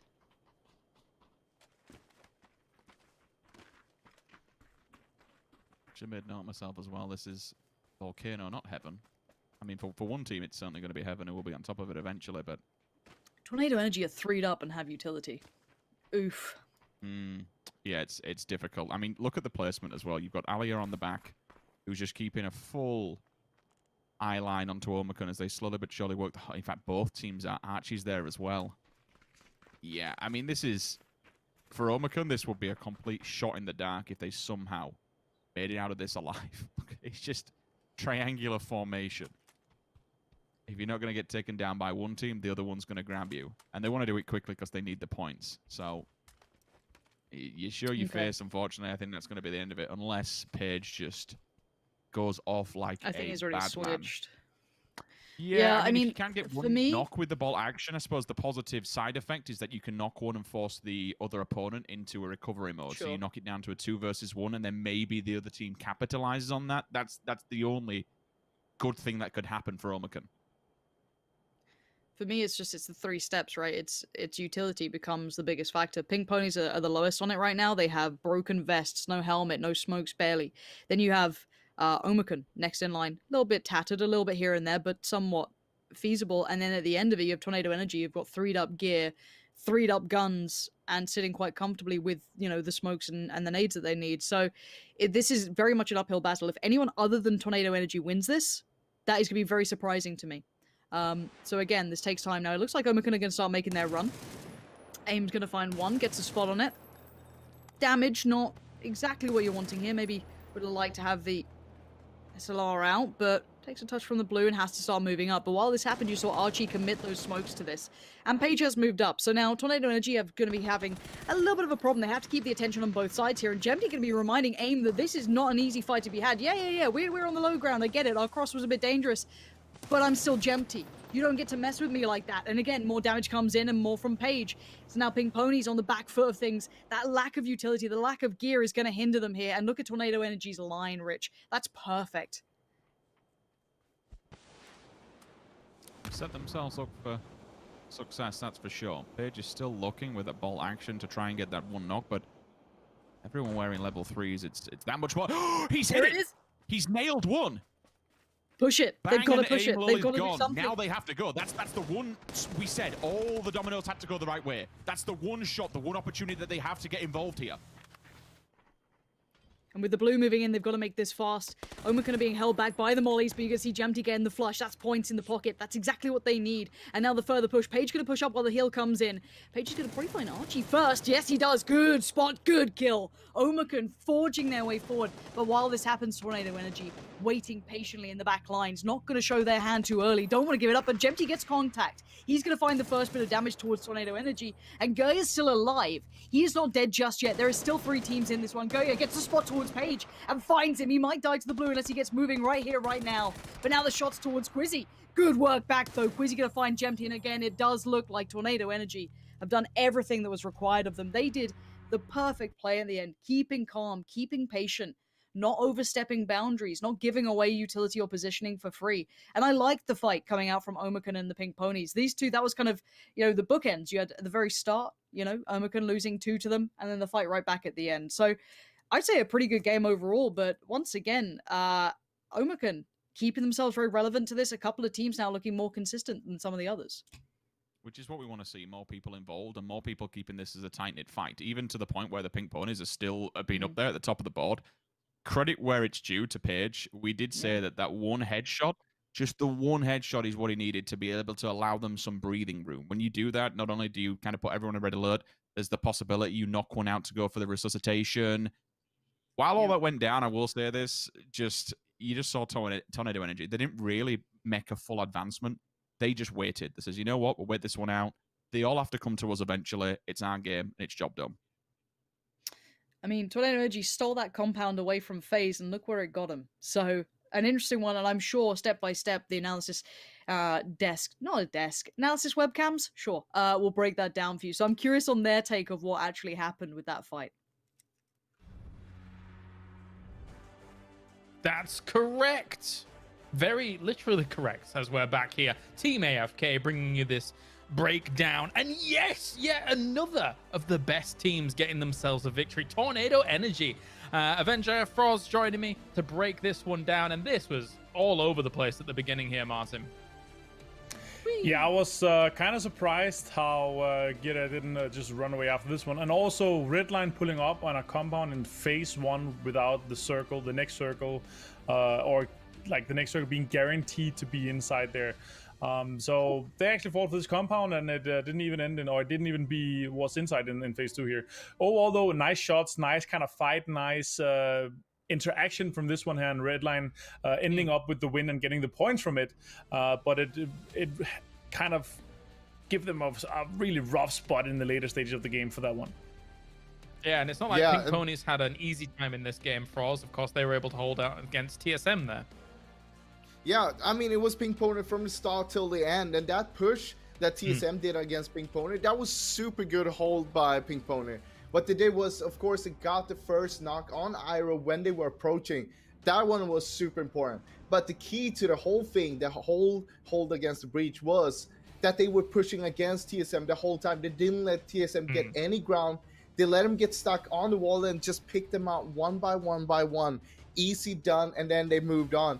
And meanwhile, we saw, of course, that big fight there in the dips between the 4 teams. It was Pink Pony, Bystanders, and Navi. But what we missed was that FaZe actually pushed Liquid. FaZe was in the Alamo, and Liquid was, just a little bit west of that, down south of Volcano. And they pushed out there, hoping that they could hold the Alamo that was inside the next circle, but also making that push to get more ground. The mistake that FaZe did was they didn't leave at least one person in Alamo, making it totally open because they thought they could hold out anyone trying to go for it. They couldn't. Tornado got 2 people in there and got too many angles on FaZe. And a nice move here from Omakan to try and push up against Pink Pony after the knock with the bolt action, but it was just, there was too much tornado energy towards the end, Alia. Oh. Too much energy. Yeah, it seems so. 9th through 16th here, we get 4 points coming in from Redline after the 2 kills apiece here from their top performers. And our 1 through 8, we get 19 points for Tornado Energy, but 16 points for Pink Pony. It's huge, Martin, considering that they went through the ring of this game. It was action from beginning to end for them. I was actually surprised how well they were able to survive that for that long. Like, they had 4 guys, they survived the TSM 5. They managed to keep many players alive for a very long time there. So good to see their Vampire game also topping with everybody else, actually. Everybody has 3 kills. So first place for Vampire game, Alia, Aim, Little Melman, and Killing Guy. Very nice to see from these guys. Obviously, 3 kills is a bit lower, but it talks to how active all the teams were throughout. Frost, big numbers coming out from the Killer Guy. Killer Guy, of course, stopping this. But we're not surprised to see these 2 teams up here, right? Because we know that Tornado, they were holding Hacker for such a long time. They could basically shoot so many people from there. We saw them farming people towards the dog jacks and stuff like that. But also Shift W, taking a very central ground, but also they moved up to Volcano because they knew it was free the whole time. They were the first one to take that, and they had so much vision from there. I was actually a little bit surprised they wouldn't send 1 or 2 up there earlier to take even more control early in the game. All right, it's time for a break, and when we return, it's the final game of the day here for PCS3 EU. We'll see you in a few. Bye.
We were hard baited by the beard. It was just a little bit, and we're like, whose beard is that? We can't tell. It's Clib and somebody, and then it was Clib's little bit of his beard. I can't believe. Anyway, welcome back, ladies and gentlemen. What do we have to do for you to do that? Oh, me? Yeah, you just only have like a goatee, you know. That's going to be like a disaster. Definitely not. What do we have to do for you to do it? Ah, yeah, we have to wait 5 years for you to grow a beard. Anyway. 15 at least. Okay, all right. What I want to see, though, really honestly, we still haven't had a Lauren Guess Who. It's eventually gonna come along, and I'm gonna be so happy. Anyway, what about Lauren one more and game Rich? today? Oh, sorry, Frost? Lauren and Sims. Well, yeah, I guess you could. Yeah, that would be interesting. Let's do that one. We have one more game of Erangel to come here, and obviously so far it's been quite a varied day in terms of results. Northern Lights started things off. DA gets themselves a win. Tornado Energy gets themselves a win. And here are the standings so far. Despite the Northern Lights victory, they're only in 6th place right now. First, Digital Athletics, and second, Tornado Energy. Martin, it's like Christmas has come all at once for me today.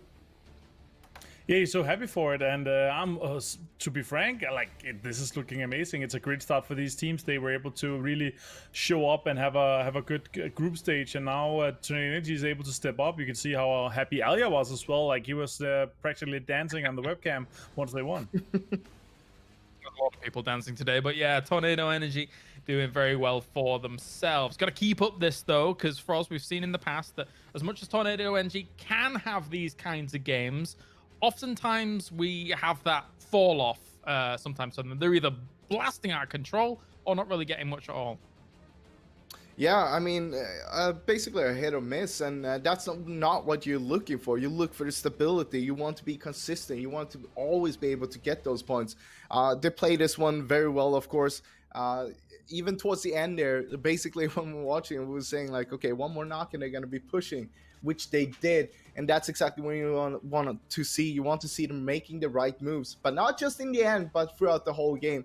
And this one was really great. I really like how they were picking 2 guys with a bike over to the Alamo to get those angles on Face Clan as well. All that kind of small stuff that makes the whole picture much better of how good Tornado can be. Yeah, Tornado picking up people, and you at home can be picking them up in-game as well, because you can go over there and use this code as well to get going with the Pick'em Challenge. Don't forget as well, if you bind your Twitch account to your PUBG account as well, you can get yourself extra esports points, I think up to 30,000, correct me if I'm wrong, and also a coupon to be able to vote in-game as well for the chance at 100,000 extra esports points in-game. And with those, you can buy extra skins and stuff like that. The weapons look so good. And once again, I think they've knocked it out of the park in 2020 when it comes to the weapon skins for PCS. They've been fantastic.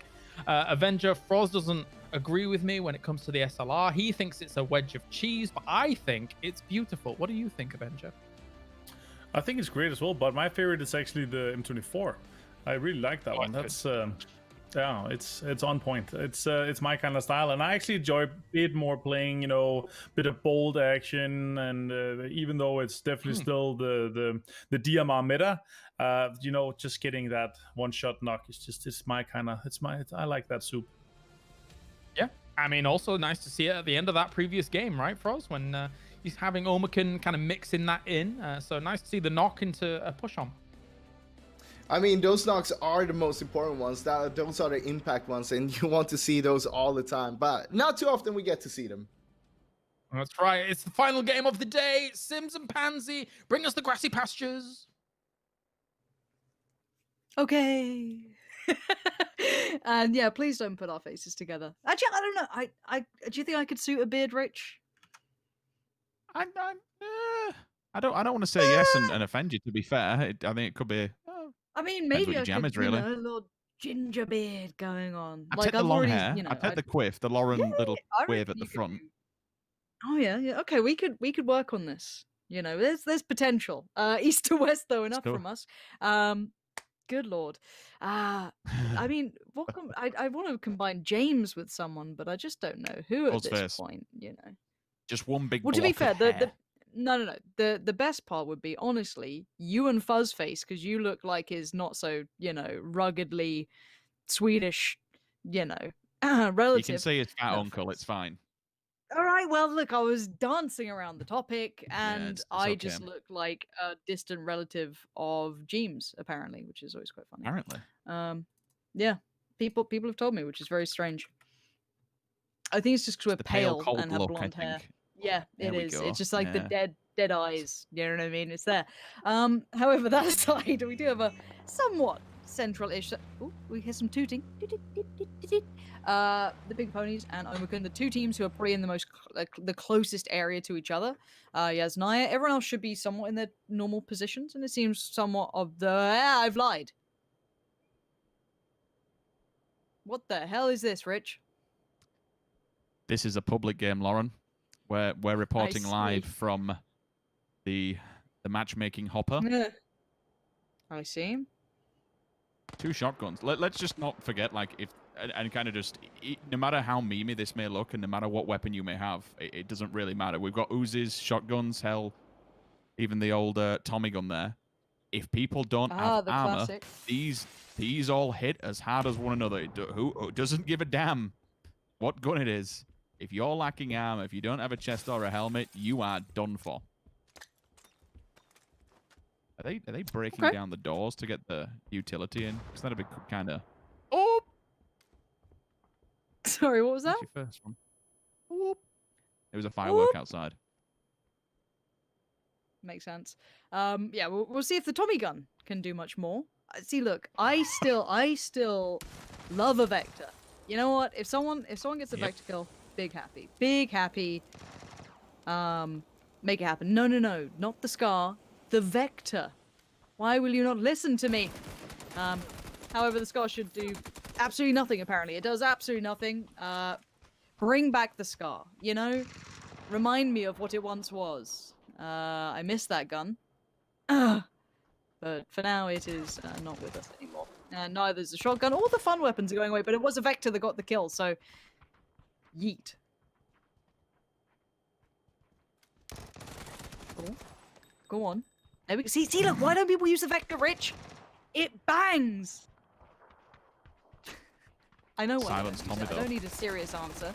Is it silent? No, the Tommy gun. Just look at that thing.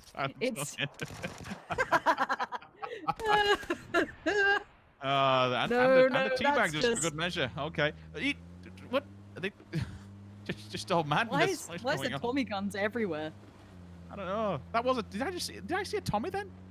I'm sure I did. Or was it just the end of the... I thought it was. I'm like, no, wait, is that another Tommy gun?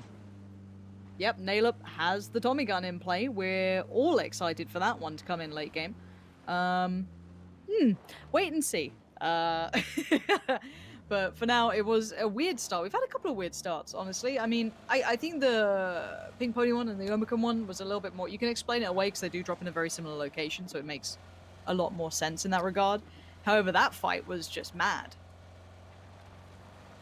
Yeah, it also sets a bit of a standard now of what we should be seeing going forward. In theory, the Sauna boys can say, okay, we've won this now. This is ours. You boys can go elsewhere. We've won this one out. There's no point. Especially when you get in a 16th place like that. It's very punishing, and we can go down the same lines as before of what it means to go out early, how many little games we have, yada, yada, yada.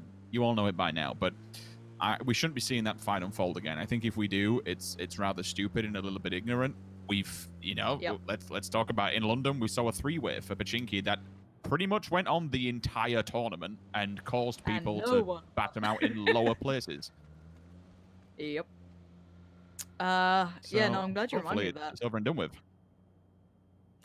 I mean, I get it for a couple of tries, but even then, like, when I look at the previous formats, there are a lot longer form games, a lot more games to be played with, whereas this is quite short. Going for kind of contested drops, even if you're going to be stubborn, Yasnaya I accept because you can split Yasnaya. I don't mind that. What we just saw then, no, we don't play those games here. The Sauna boys, sadly having to get rid of those beautiful vectors, I imagine. But they'll be doing just fine. They just want to get the rest of the loot around Gatka, and they could probably do with it considering that initial drop was contested, of course. So they could do with a little bit more loot, then I'm sure they'll head on their way. Curious about vehicles for them. I wonder how much they have in that regard. I don't know if I saw them with vehicles. Again, my brain is tiny and forgets things. So that could be a problem for them down the line. But let's look central. You've got DA, Redline, Tornado Energy, TSM, and Omicron kind of centralizing on this, and Team Liquid can take the Potato Hill. They'll be quite happy up there. They've got decent enough stead towards a circle. This is actually a very similar circle to what we just witnessed. It is. It's not too dissimilar. And kind of same pattern will follow, that everyone just goes towards the middle and says, okay, well, we'll just wait for this one to come towards us. And With Shift W, I mean, this is the best play, to be honest with it, they can go for. The position, this specific compound for the end circle wouldn't be great because of the hill that is in front of them, and you're going to have to work your way up, and you could get camped out, and everything else that goes with that side, if you are lucky enough to be on that side of the circle. But with Brexco dropping him off, they're clearly, again, doing what Shift W does best, where they can play solo, they can take land grab, they can take positions that allows them, no matter where the circle is, they can happily rotate to a safety net. So putting themselves out there and picking up space is good from them. Again, it could be a little bit more sketchy if Brexco does go deeper into the circle. It is getting close, and again, because of that water that's provided down towards the south, it is a bit more of a southern centralized circle. So he just needs to be aware of all the other teams that will be finding themselves up there and getting a good spot. Every single compound should be taken, so I won't even bother going for one at this stage. But we have a really good, I say really good because it's in for some action, but it's really bad for all the other teams. Quite a low split towards the southern side of this circle, on the southern hemisphere of Erangel, if you will. Na'Vi, WS, SW, Tornado Energy, and FaZe Clan basically all in one big line. And eventually they all have to come together and work their way up, unless it does shift down to the south. If it shifted to the south, that would be extremely scary because the farm area would be a very tantalizing prospect that all teams should be just bombing for. I mean, you're going to get Shift W going for it straight away, and that's probably why they're in that position to defend it. If you look at all four players, they are square around it, and it's kind of blocked off for any advancement from FaZe. They're really their only problem.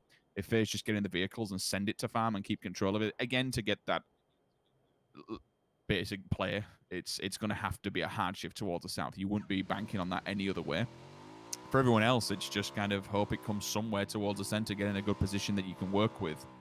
Sauna Boys, bystanders, they'll be playing edge. Sauna Boys probably a little bit slower compared to everyone else, granted the fact that they had to take a fight straight off the bat with a hot drop. For bystanders, it's just standard game, standard procedure. They are a very edge-worthy team. They will always play slow, and they'll always find themselves around Circle 5, Circle 6, having a fight with somebody. So it's a confidence game for them. For everyone else, it's wait and see. 15 seconds, and we will be seeing where that circle goes and what's going to happen with this map. Okay. Let's have a little look-see. Circle, please. Drum rolls in chat. Let's have a little look. Probably centralized, I feel. Maybe a little bit more southern. Ooh, quite a bit more southern. That's substantially further south than I expected. You know, farm area, that sort of... Yeah, FaZe are moving. They're shifting, aren't they? Bloody hell, they were ready for this one. Where are they going to take this to? Where's the prime territory, I guess? I mean, it looked to me like they were going towards farm. This is kind of the story that we said may unfold, but given... I want to say G2 then, excuse me, SW's position, they were in a place to be able to actually go for a fight instantly. The beeps are coming out, which is probably a warning sign either to his teammates or to the players that are in front of him. We could be in for a big old fight here. Fuzzface is getting in enemy territory. Tornado Energy's here. They're sending it straight in. They've already missed out on the farmlands, but they'll go deeper inside the circle. This could be a bloodbath, and that's not going to help. When Itzy's running over Gustav, you really are in for trouble. If somehow a vert nade struck, it's inside. That could have been insane if they were outside. God, it's already good, though. Tornado Energy are really pressing where it hurts. As soon as FaZe had that player knocked, you can see Tornado Energy pushing this. But Na'Vi just rocked up. You've got a CIS battle about to go down, and FaZe just sadly in the middle. And, well, it's old Ivan if we're going to go talking about the CIS here. So, Uber looks lagged out to me, if I'm honest. So this could be a freebie. This looks like a big issue, and it looks like this is going to be FaZe just flushed here. Uber's going to be dead in any second now. Yeah, done. He looked lagged out, so that's a bit of a shame for him. It happens, you know. It's 2020, you know, like it happens. But Na'Vi have control of the bigger portion of the compound. I feel the part that has a slight higher ground to it. So Tornado Energy might turn attention elsewhere if they can. I wonder where they take this. So, and this was the problem. 8-seat, bonk, just... It's unfortunate. It happens, but it's unfortunate. FaZe probably very frustrated with that. Yeah, I know I would be. Because you're giving all of the teams that are going to be close competitors towards you maybe a good step inside the leaderboard, but also a decent place to hold. With Na'Vi turning up, it makes it a little bit more harder. Don't get me wrong, but certainly with the rest of Tornado Energy, they'll have a battle on their hands. They won't be able to take it freely. Ents, the widest swing in the world. This is some old Mountain Ents-esque play straight down the east coast. And they'll be wrapping through Milta. Probably take Milta town. If not, they'll go to the beaches just to keep themselves out of vision of everybody, keep everyone safe. No needless deaths on arrival whatsoever. And when you're looking at the leaderboard, Lauren, I mean, they're down there below 10th place. They're in the realms of sub-double-digit figures. And, you know, we've already had a fair few games here. You want to be above 10 points when we're all said and done today, because that would not be a good place to find yourself after day number 1. Especially when we're talking, this is a grand finals major. Yeah, this is the big boy stuff. You can't come in cold. And as much as I previously have done the storyline of, you know, when do we see old Ents, I think I'm done with it now. You know, I'm surprised when they do well, and I'm merely, you know, as per usual when they don't quite have those performances. So I would love to see them do better. I love the guys. I think they're a fantastic team when it goes right. Consistency has evaded them. And Mexi is not getting much either. Could be able to be picked up, I feel. It shouldn't be a flush here, considering how safe these houses are. And Tornado Energy did initially... I felt like they split towards this for a while, but have come back around. So they are living in the shadow of Na'Vi for now. But they also have a fair bit of room to play themselves. Let's see if the circle goes as expected. It does. But Rich, no one's really in farm. Shift W have surrounded it, but no one's actually inside. It's a good defensive stance, I suppose. It keeps people out of it if they need to use it as a backup. It will be problematic if they allow someone inside. Only real team that could do that is Northern Lights, but I suppose if you're an IGL, you look at it and think, nah, someone's going to be in there. Why would we even bother sending it to death's door? Why would we die on arrival? Look at the send! Oh my god, speaking of dying on arrival, I mean, I was looking at the map, and honestly, the trace of fire was just lighting up. It's a fireworks show. DA, Mert goes down, Code Marco gets inside, Metralius also falls while doing so. Liquid, they do try and send it towards the shack, but they know people are here. James already there to try and hold the line. Zocker's downstairs. Chris comes out, says hello, thank you very much. Ibby runs by. There is a response. Ibby can turn and face this one now and get inside safely. Kilyakai tries his hardest to do something here. One more bullet would be perfect, and it's landed. That denies it. James will have to go on a recovery mission here to try and keep Liquid alive. Chris is upstairs. He could just drop down, put the molly, and job done, Liquid. That one final bullet may have just put them in the coffin. Brilliant play. And I almost feel for Liquid. They probably played this assuming that farm was going to be the busy area, but no, it's a tower outside and Liquid down in 14th. This has been a bad day for Liquid fans. It's not what you want to be seeing. 8th place could have been a lot more, but we'll move on from that as they do go down early. We have to just look at what we have left here. This is going to be a brutal game. Now, the reason as to why is this area is treacherous. You're going to have Northern Lights being the bold ones, going forward into farm, and you know what? They get it. Ents had to go at it. Gemty considered it, but it's Ents and it's Northern Lights who walk away with control of farm. Tixu and Rustamar need to move away from this. They can't split between the compounds. They need to fall back to one. That'll be the interesting thing now that I suppose Shift W have left 2 teams in there so they can just happily leave them be and let them beat the hell out of one another. Brexaco taking the compound further in. Chris will need to get a vehicle and maybe send it towards them. Be very safe. Sona Boys have actually moved the shark fin down towards the coastlines and gone for the 2-2. You can see Sakura actually regrouping to fortify that 2-2 and make it a real thing. Bystanders, again, a bit quiet thus far, not really seeing them. Lovely little 2-tap. He actually, oh, excuse me, I thought it was a 2-tap. No, just comes back and goes for the repeak, and Mexi fortunately goes bye-bye, but this is just the destruction of Team Liquid, unfortunately. Omakan actually with the bolt actions. QBE going down. T-Bone this time, not someone you really see usually with a bolt hit. It's no less the Moisin as well. Horses nail up into the res, and the circle hard shifts. It goes towards the eastern side, and farm becomes that real focus point now. This is going to be a bloodbath. If you want to try and make it into farm, crack on, be my guest, but you've got to expect to fight by doing so. Okay. That was, and when I said Northern Lights play percentages, I actually didn't expect them to go for that unless it was scouted really well, which maybe they did, and then it's just a great pickup because, as said, no one was in farm. It was Ents and Northern Lights who got it very, very late, which is quite surprising, and very well done for them. Now, the Northwest Ridge, that ridgeline can maybe house one other team at a real push, and I don't think many would like to be next to Omakan right now. These guys are brutal. These guys are, you know, truly already in the thick of things. Nice little quick kill there. Iroh probably going to bleed out pretty fast down to nothing. That flush could be coming in. You can see Paige wants it to confirm that kill, but doesn't want to overstay his welcome, considering he knows there's dangers further afield, and Miraku and Vard looking for maybe an off angle to play with, but there's not too much to play with. This circle, as said, cuts off on that playable area, so this gets a little bit tricky for them. I'm curious what TSM do. Do they stay for the fight, or do they just try and full send? There's not much available now. This fight's actually outside of the circle. Eventually, all these teams are going to have to rotate because the circle's actually teetering on the edge of this road that you can see in front of us that's on your screen at the moment, and it's all uphill. Once this battle's done, if you decide to run anywhere south, you're instantly dead. Nice snap from Jempty. We'll pause on discussing what happens in a bigger picture shortly, because we've got Offstring and the rest of WS.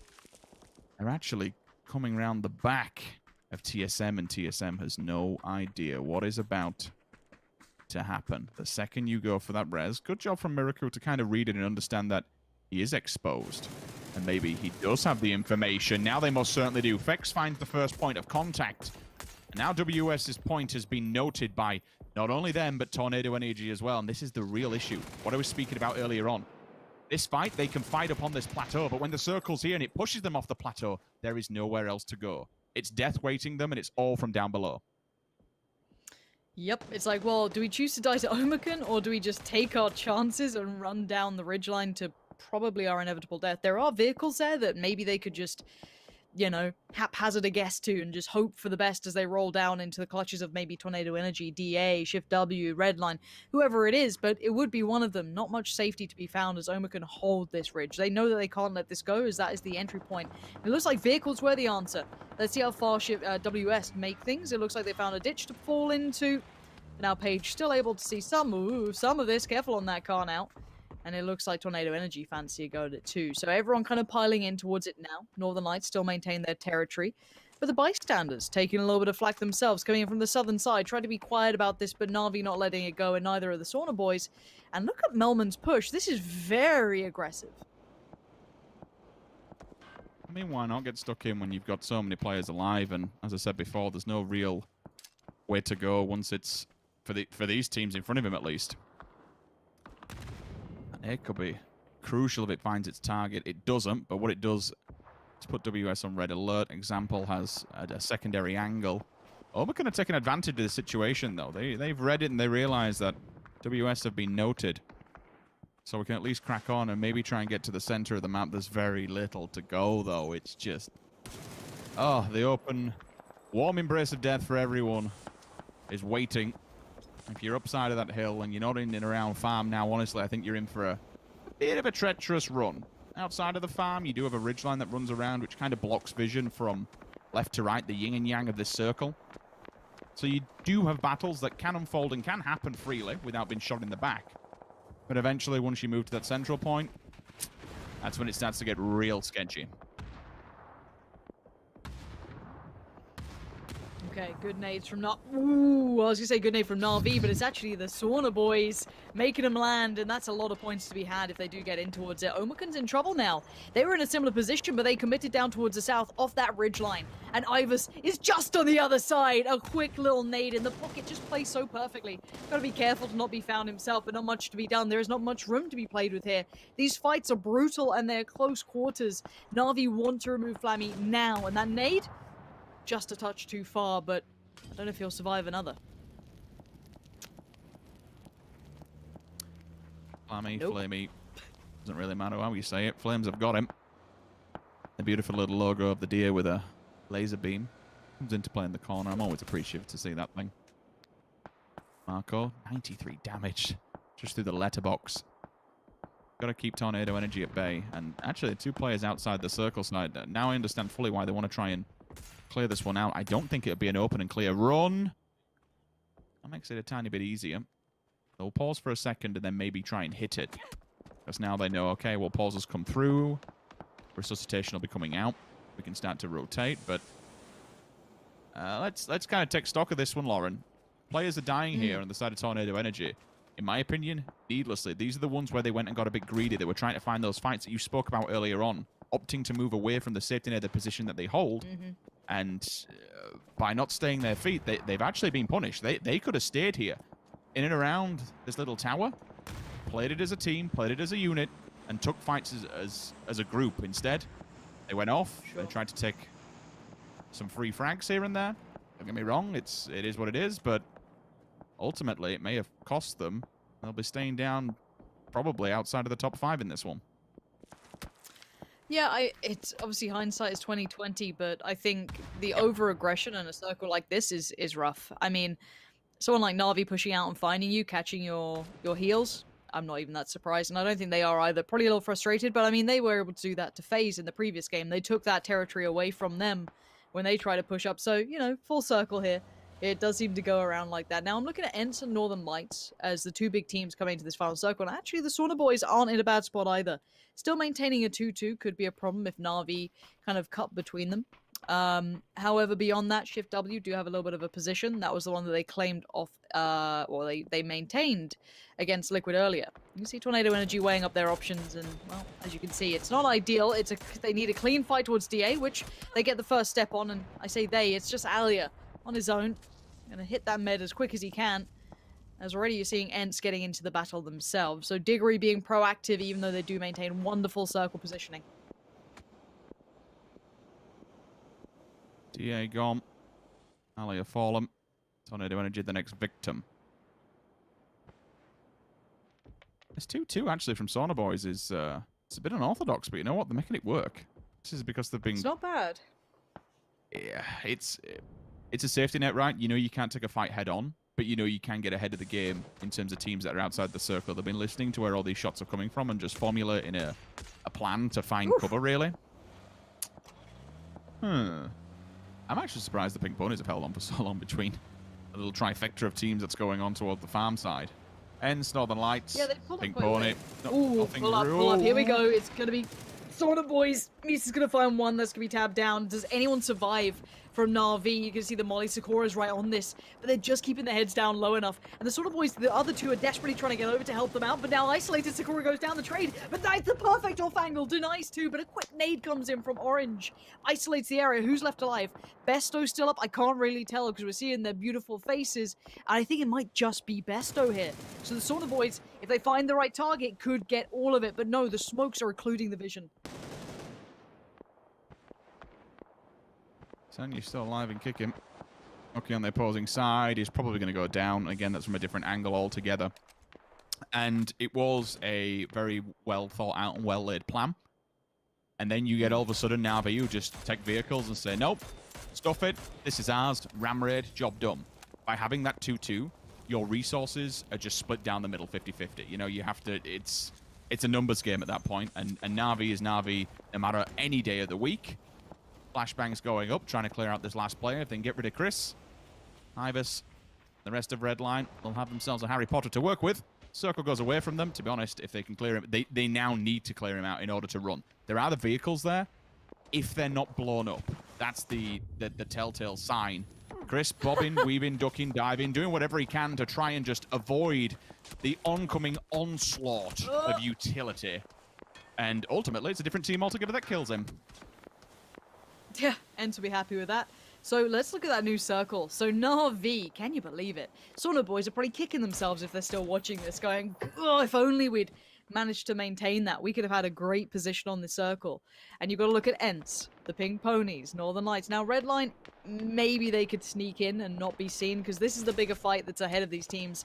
And the Pink Ponies are taking so much damage, but they did have cars. They crashed this compound. It was a later crash than Northern Lights and Ents. But already Squeaky gonna find one, and Archie's made a bit of a mess of it, but I don't think aim was going to be picked up regardless, so it is what it is. And the Pink Pony's going to be heading out, but already Tixu's landing shots. That's the Finn you want to be seeing. That's the man who can do so much work. And if Ents come online, I have to bite my tongue doubting them earlier. And already, Goya, I think he's going to give it up to the blue. Well, they do have, out of this farm area, potentially the best one. Don't get me wrong, Na'Vi is on the opposing side and still a beast of its own. 4, 4, and 3 players respectively. Ents, Northern Lights, Na'Vi. Nice little addition as well, I want to say, from the last update towards the top bar. You can kind of see who's in play and what's in play. Sasha is damaged by the blue getting that vehicle, but ultimately it might be worth it. We'll see if it plays a bigger factor, and one bullet does take him down on transition. God, he's got no health whatsoever. Don't hit a tree. Don't hit it. Sketchy, sketchy, sketchy. Good shot from his teammate, though, to at least give him that overwatch that he needs to stay alive. Actually, a banging shot. Senya's down to next to nothing. Okay, let's look at this now. 3 very experienced teams coming into the end circle. Let's keep that in mind. These are not new players to this. They do not fold under pressure. You've got Na'Vi, but look at the gear. Broken vest, broken helmet, no smokes on Senya. Maybe Tab's a little better off, but maybe not. Still had the vehicles, Northern Lights. They had their time in the sun. They were an incredible team. The percentage players who always find a way to approach, and they play the best odds available to them. But now with the circle, Ents, the Finns, always cool under pressure, and they have some of the most spicy players when they are called upon individually. But they need to find a new way in. And it's not going to be easy either. The vehicles, I'm not sure how obtainable they are anymore. Can they build anything? Do they get past Northern Lights? Does Na'Vi focus on one way? There's no easy way in now for Ents, and there's no easy knocks to be had either. These players do not make as many mistakes as Ents will be wishing they do.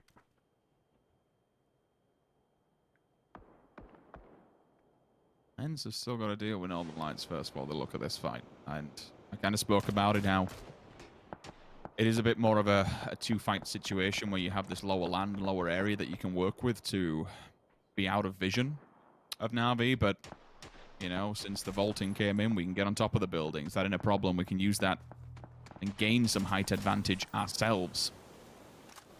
The smoke's been put down, the utility been committed. The slow crawl can begin. But the question is, when does that stop and when does the death begin? When does Na'Vi eventually get its line of sight that it needs to knock this team down? They could pull towards the back, but again, you may be exposing yourself further towards the side of Northern Lights, and I really think the ball's kind of in their court at the moment. That's really everyone's first point of contact. Try and take out the Northern Lights, get that done, and then maybe we can fold onto Na'Vi after that fight's out of the way. But Tulin's fancies this one, and that's multiple bullets connecting. That's a lot of damage done. Nade. Big nade, though. This could be going right towards the Northern Lights. Let's see if it lands anywhere close. Yes, it does! Senya! Incredible work from him. That nade was a gift sent so far for them. And this gives a second to breathe for Squeaky. And he's on medic duty. He's out there with just the field dressings, desperately trying to get his boys back up. Northern Lights have bigger problems now on their hands. They've got Na'Vi breathing down the back of the neck. Another nade? No, a molly this time. Doesn't quite reach as far as they'd like, but already Na'Vi are on the move. And this is what to expect from experienced teams, from this level of player. Tab's already pushed up. Parks the car to keep him safe from the Northern Lights and focuses towards Ents. But Tulins is right back at it, though.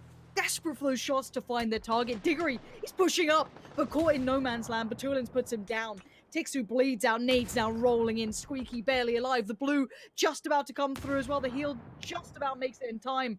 But now time is not on his side, and neither is the circle. He has to run or face the music, face the fact that the blue's going to take him and take Ents with him. A 3v3 now begins. Na'Vi against the Northern Lights, and Na'Vi in prime position. This would have to be against the odds play from Northern Lights. Senya finds Spyro, keeps him back to the blue. Tab readjusting, looking for these angles, but you can see the nade still coming out. Besto, flash to hand. Nice molly from Batulins. That's Tab gone. Suddenly there's a chance, but it's not much. Batulins might burn on the other side. No, just about alive. And now a 2v3, Northern Lights. These guys are going against it. The odds were never on their side here. This should have been Na'Vi's somehow, but Besto still waits.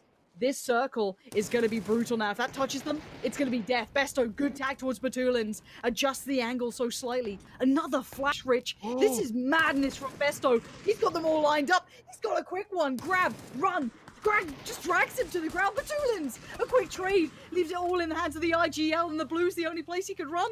11 HP and a 1v1 between the greatest minds here. Senya desperate for the shot to land, but Spyro, he's playing time. He's playing position. The tree ducking, weaving, Aline. But Senya commits to the left side angle. He gets the tag. Spyro now, every single shot, 8 bullets. No way. Make it at the end. It's going to be the circle that does him in, and it's Northern Lights at the very end. 6 kills, and somehow they beat Na'Vi at their own game.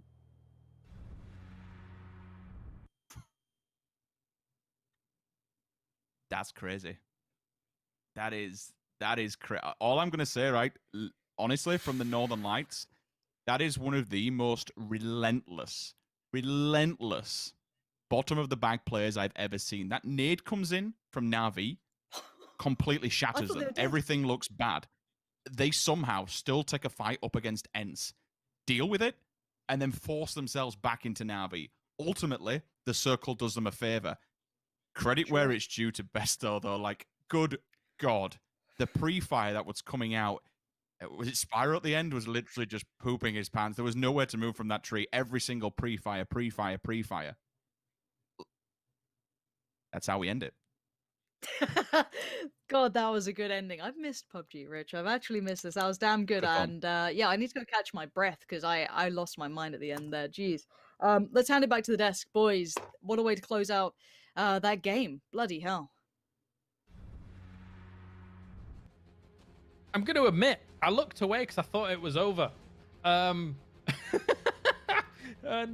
yeah, Northern Lights managed just to get themselves another victory here under their belt. I'm joined by Avenger and Froz. Yes, Froz, talk to me about this game. I mean, yeah, no, but overall, of course, we had a pretty decent plane that was going from west to east, basically in the middle, so everyone could go to wherever they wanted. But we had this fight here in Gatka. It was between Sonar Boys and Etiquette. The thing is that Sonar Boys, they have always been dropping there, or they've been dropping there for a long time. Etiquette had just swapped over to go for that spot, and that's what we kind of seen that. We saw in the game before that, in Game 3, how Sonar Boys was pushed out, but they don't want to be pushed out, and they know that Etiquette now has 3 games of 16 places. So, Sonar Boys kind of have the advantage, sort of. They haven't really had the best of games either. But we also had, of course, a clash in Yasnaya. We saw it in the previous game as well with Pink Pony and Omaken, 2 teams that wants to take control over Yasnaya as well. A lot of these clashes right now, and I think we're going to see them tomorrow as well, because we're still trying to form the leaderboard, trying to form where everybody's playing from. They're feeling each other out, seeing, okay, how do the other team wants to do this right now? And I mean, Na'Vi, they've been dominating this game, right? We saw them moving in from the west there, moving into Snake, taking a lot of control, playing a little bit passive maybe.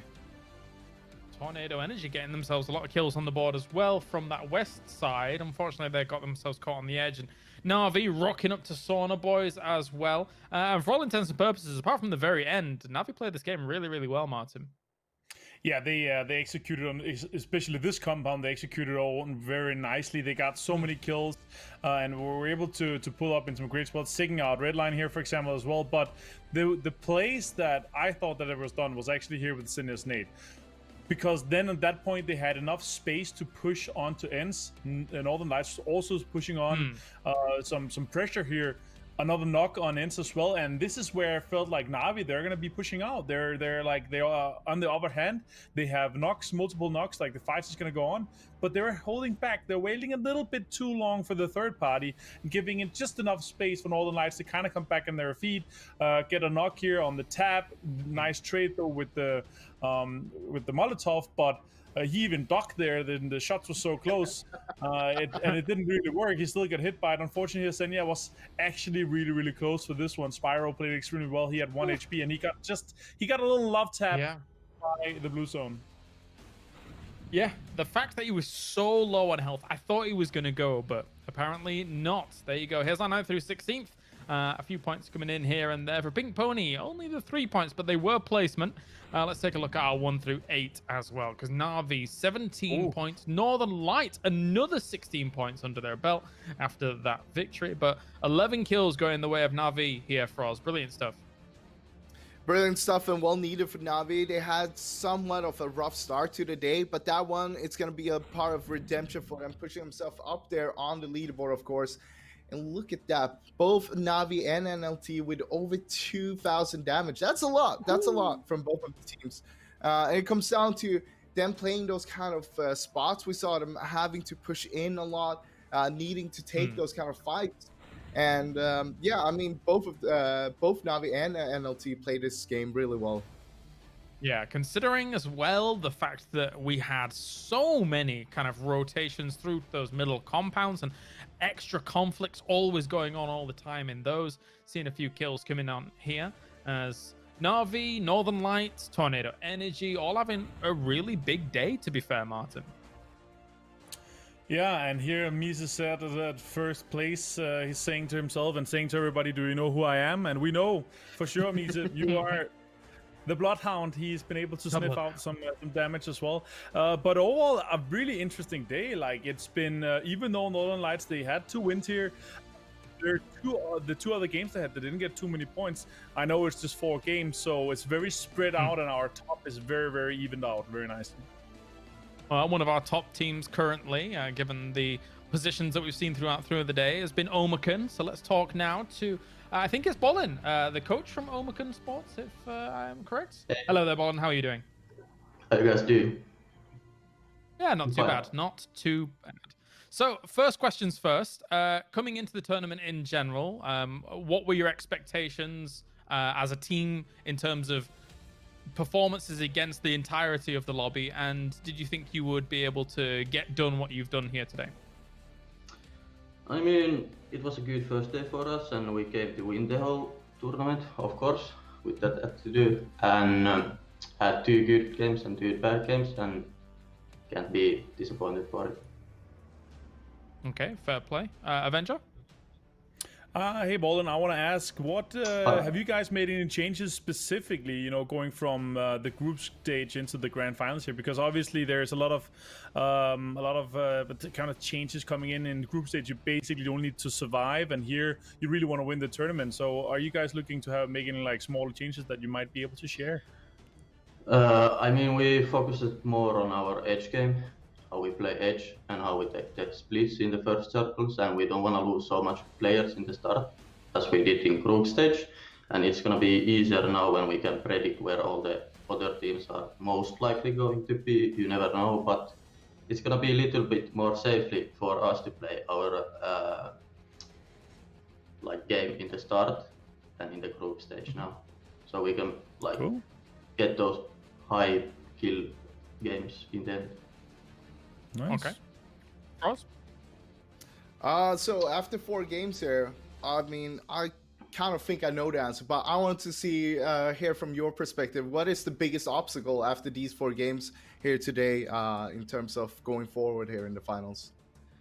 I mean, every time you have asked that from our players, they answered that we are the biggest obstacle, and we are still like our players are the biggest obstacle. We make too many like little mistakes as players still, what shouldn't happen on final stage when we want to win the tournament, and it's costing us too much. Is that the answer you thought for us, or? Yeah. Okay, fair play, fair play. Well, Bolin, thank you very much for your time. Do you have any shout-outs before we let you go?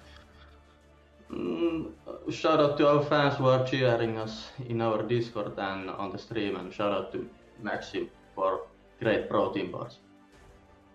Perfect. Thank you very much. Good luck in your next games. Thanks. Good luck, buddy. Thank you. That was Bolin from Omicron. Actually, cool to once again hear from other people other than the players on the field there, and then get a different perspective. James can't talk. That's fine. Don't worry about that. It's only my job. So that is day number 1 in the books here. Let's take a look at the standings. Northern Lights, Tornado Energy, DA managed to take the top 3 spots. I will say, gentlemen, kind of apart from DA actually of all teams, I didn't expect this to be our top 3 coming out of day number 1. What are your thoughts, Martin? Kind of insane to see our top this. It's kind of linear, you can put it in a way. We don't have a lot of teams kind of running away with all of it. It's one game, and even Redline there can be in first place, with a great game. So it's kind of open still. I know it's only 4 games, but still it's looking very even out, and yeah, it talks to the depth of the lobby, I would say as well. Frost, your thoughts? I mean, looking at it, I kind of thought that Northern Lights and DA would be there, but not Tornado. I thought it would be Na'Vi up there with those 2 on the top 3 spot after today. And it comes down to the recent performance and how they're looking in terms of what we've seen from them so far. Navi, of course, they got a lot of points in the last game, so it was not looking too good before that. But we have a lot of the big names, of course, towards the right side of the leaderboard right now. That's maybe not where you want to see them, but it's only one day. There are a lot of those the teams that we know can bring it back really heavily towards the end, of course. And yeah, tomorrow is a Sunday.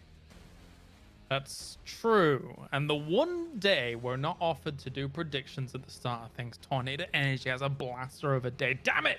Anyway, that is it, ladies and gentlemen, for today. A huge thank you for tuning in for PCS3 Europe day number 1. Don't forget, we still have 5 days to go. Not only tomorrow, but also our next weekend, then our next weekend after that. And we've got APAC on, we've got Asia on, we've got North America. It's all going on all the time here. PUBG. So that does it for us here.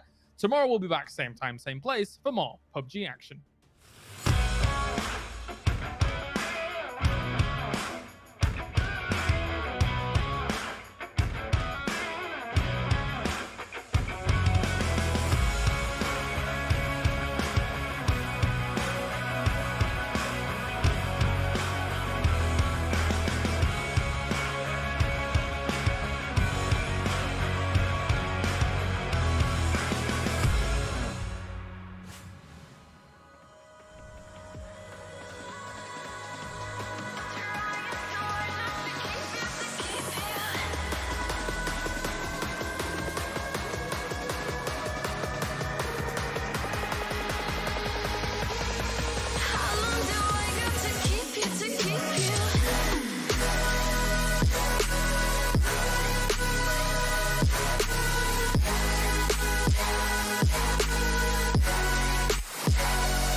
you say it like that? If I hate you, then find someone new. Baby, but you know I never will. No, so I choke you down just like a pill.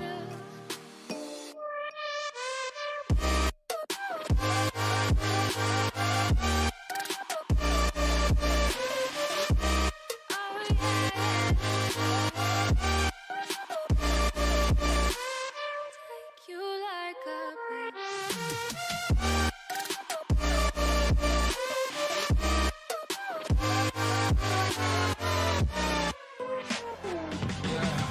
I can never ever find the right words, and there's no way this is real life.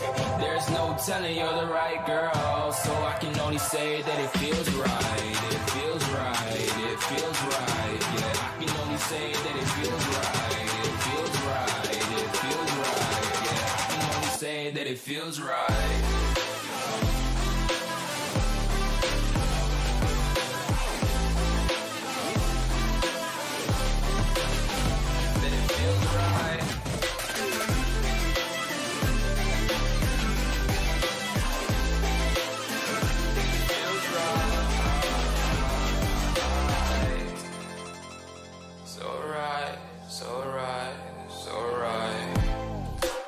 Going with the gut, never had a doubt, felt like this is just a must. Put me in perspective, I'm the deepest in the cut. Everybody tuning in, but this is just for us now. We know I ain't ballin' yet, hoes wanna holler, oh no, I don't call them back. Girl, let me see you hold it down, we gon' have a blast. Cause I just wanna know what you gonna do with all of that. Ain't gotta say a word, I know what's up.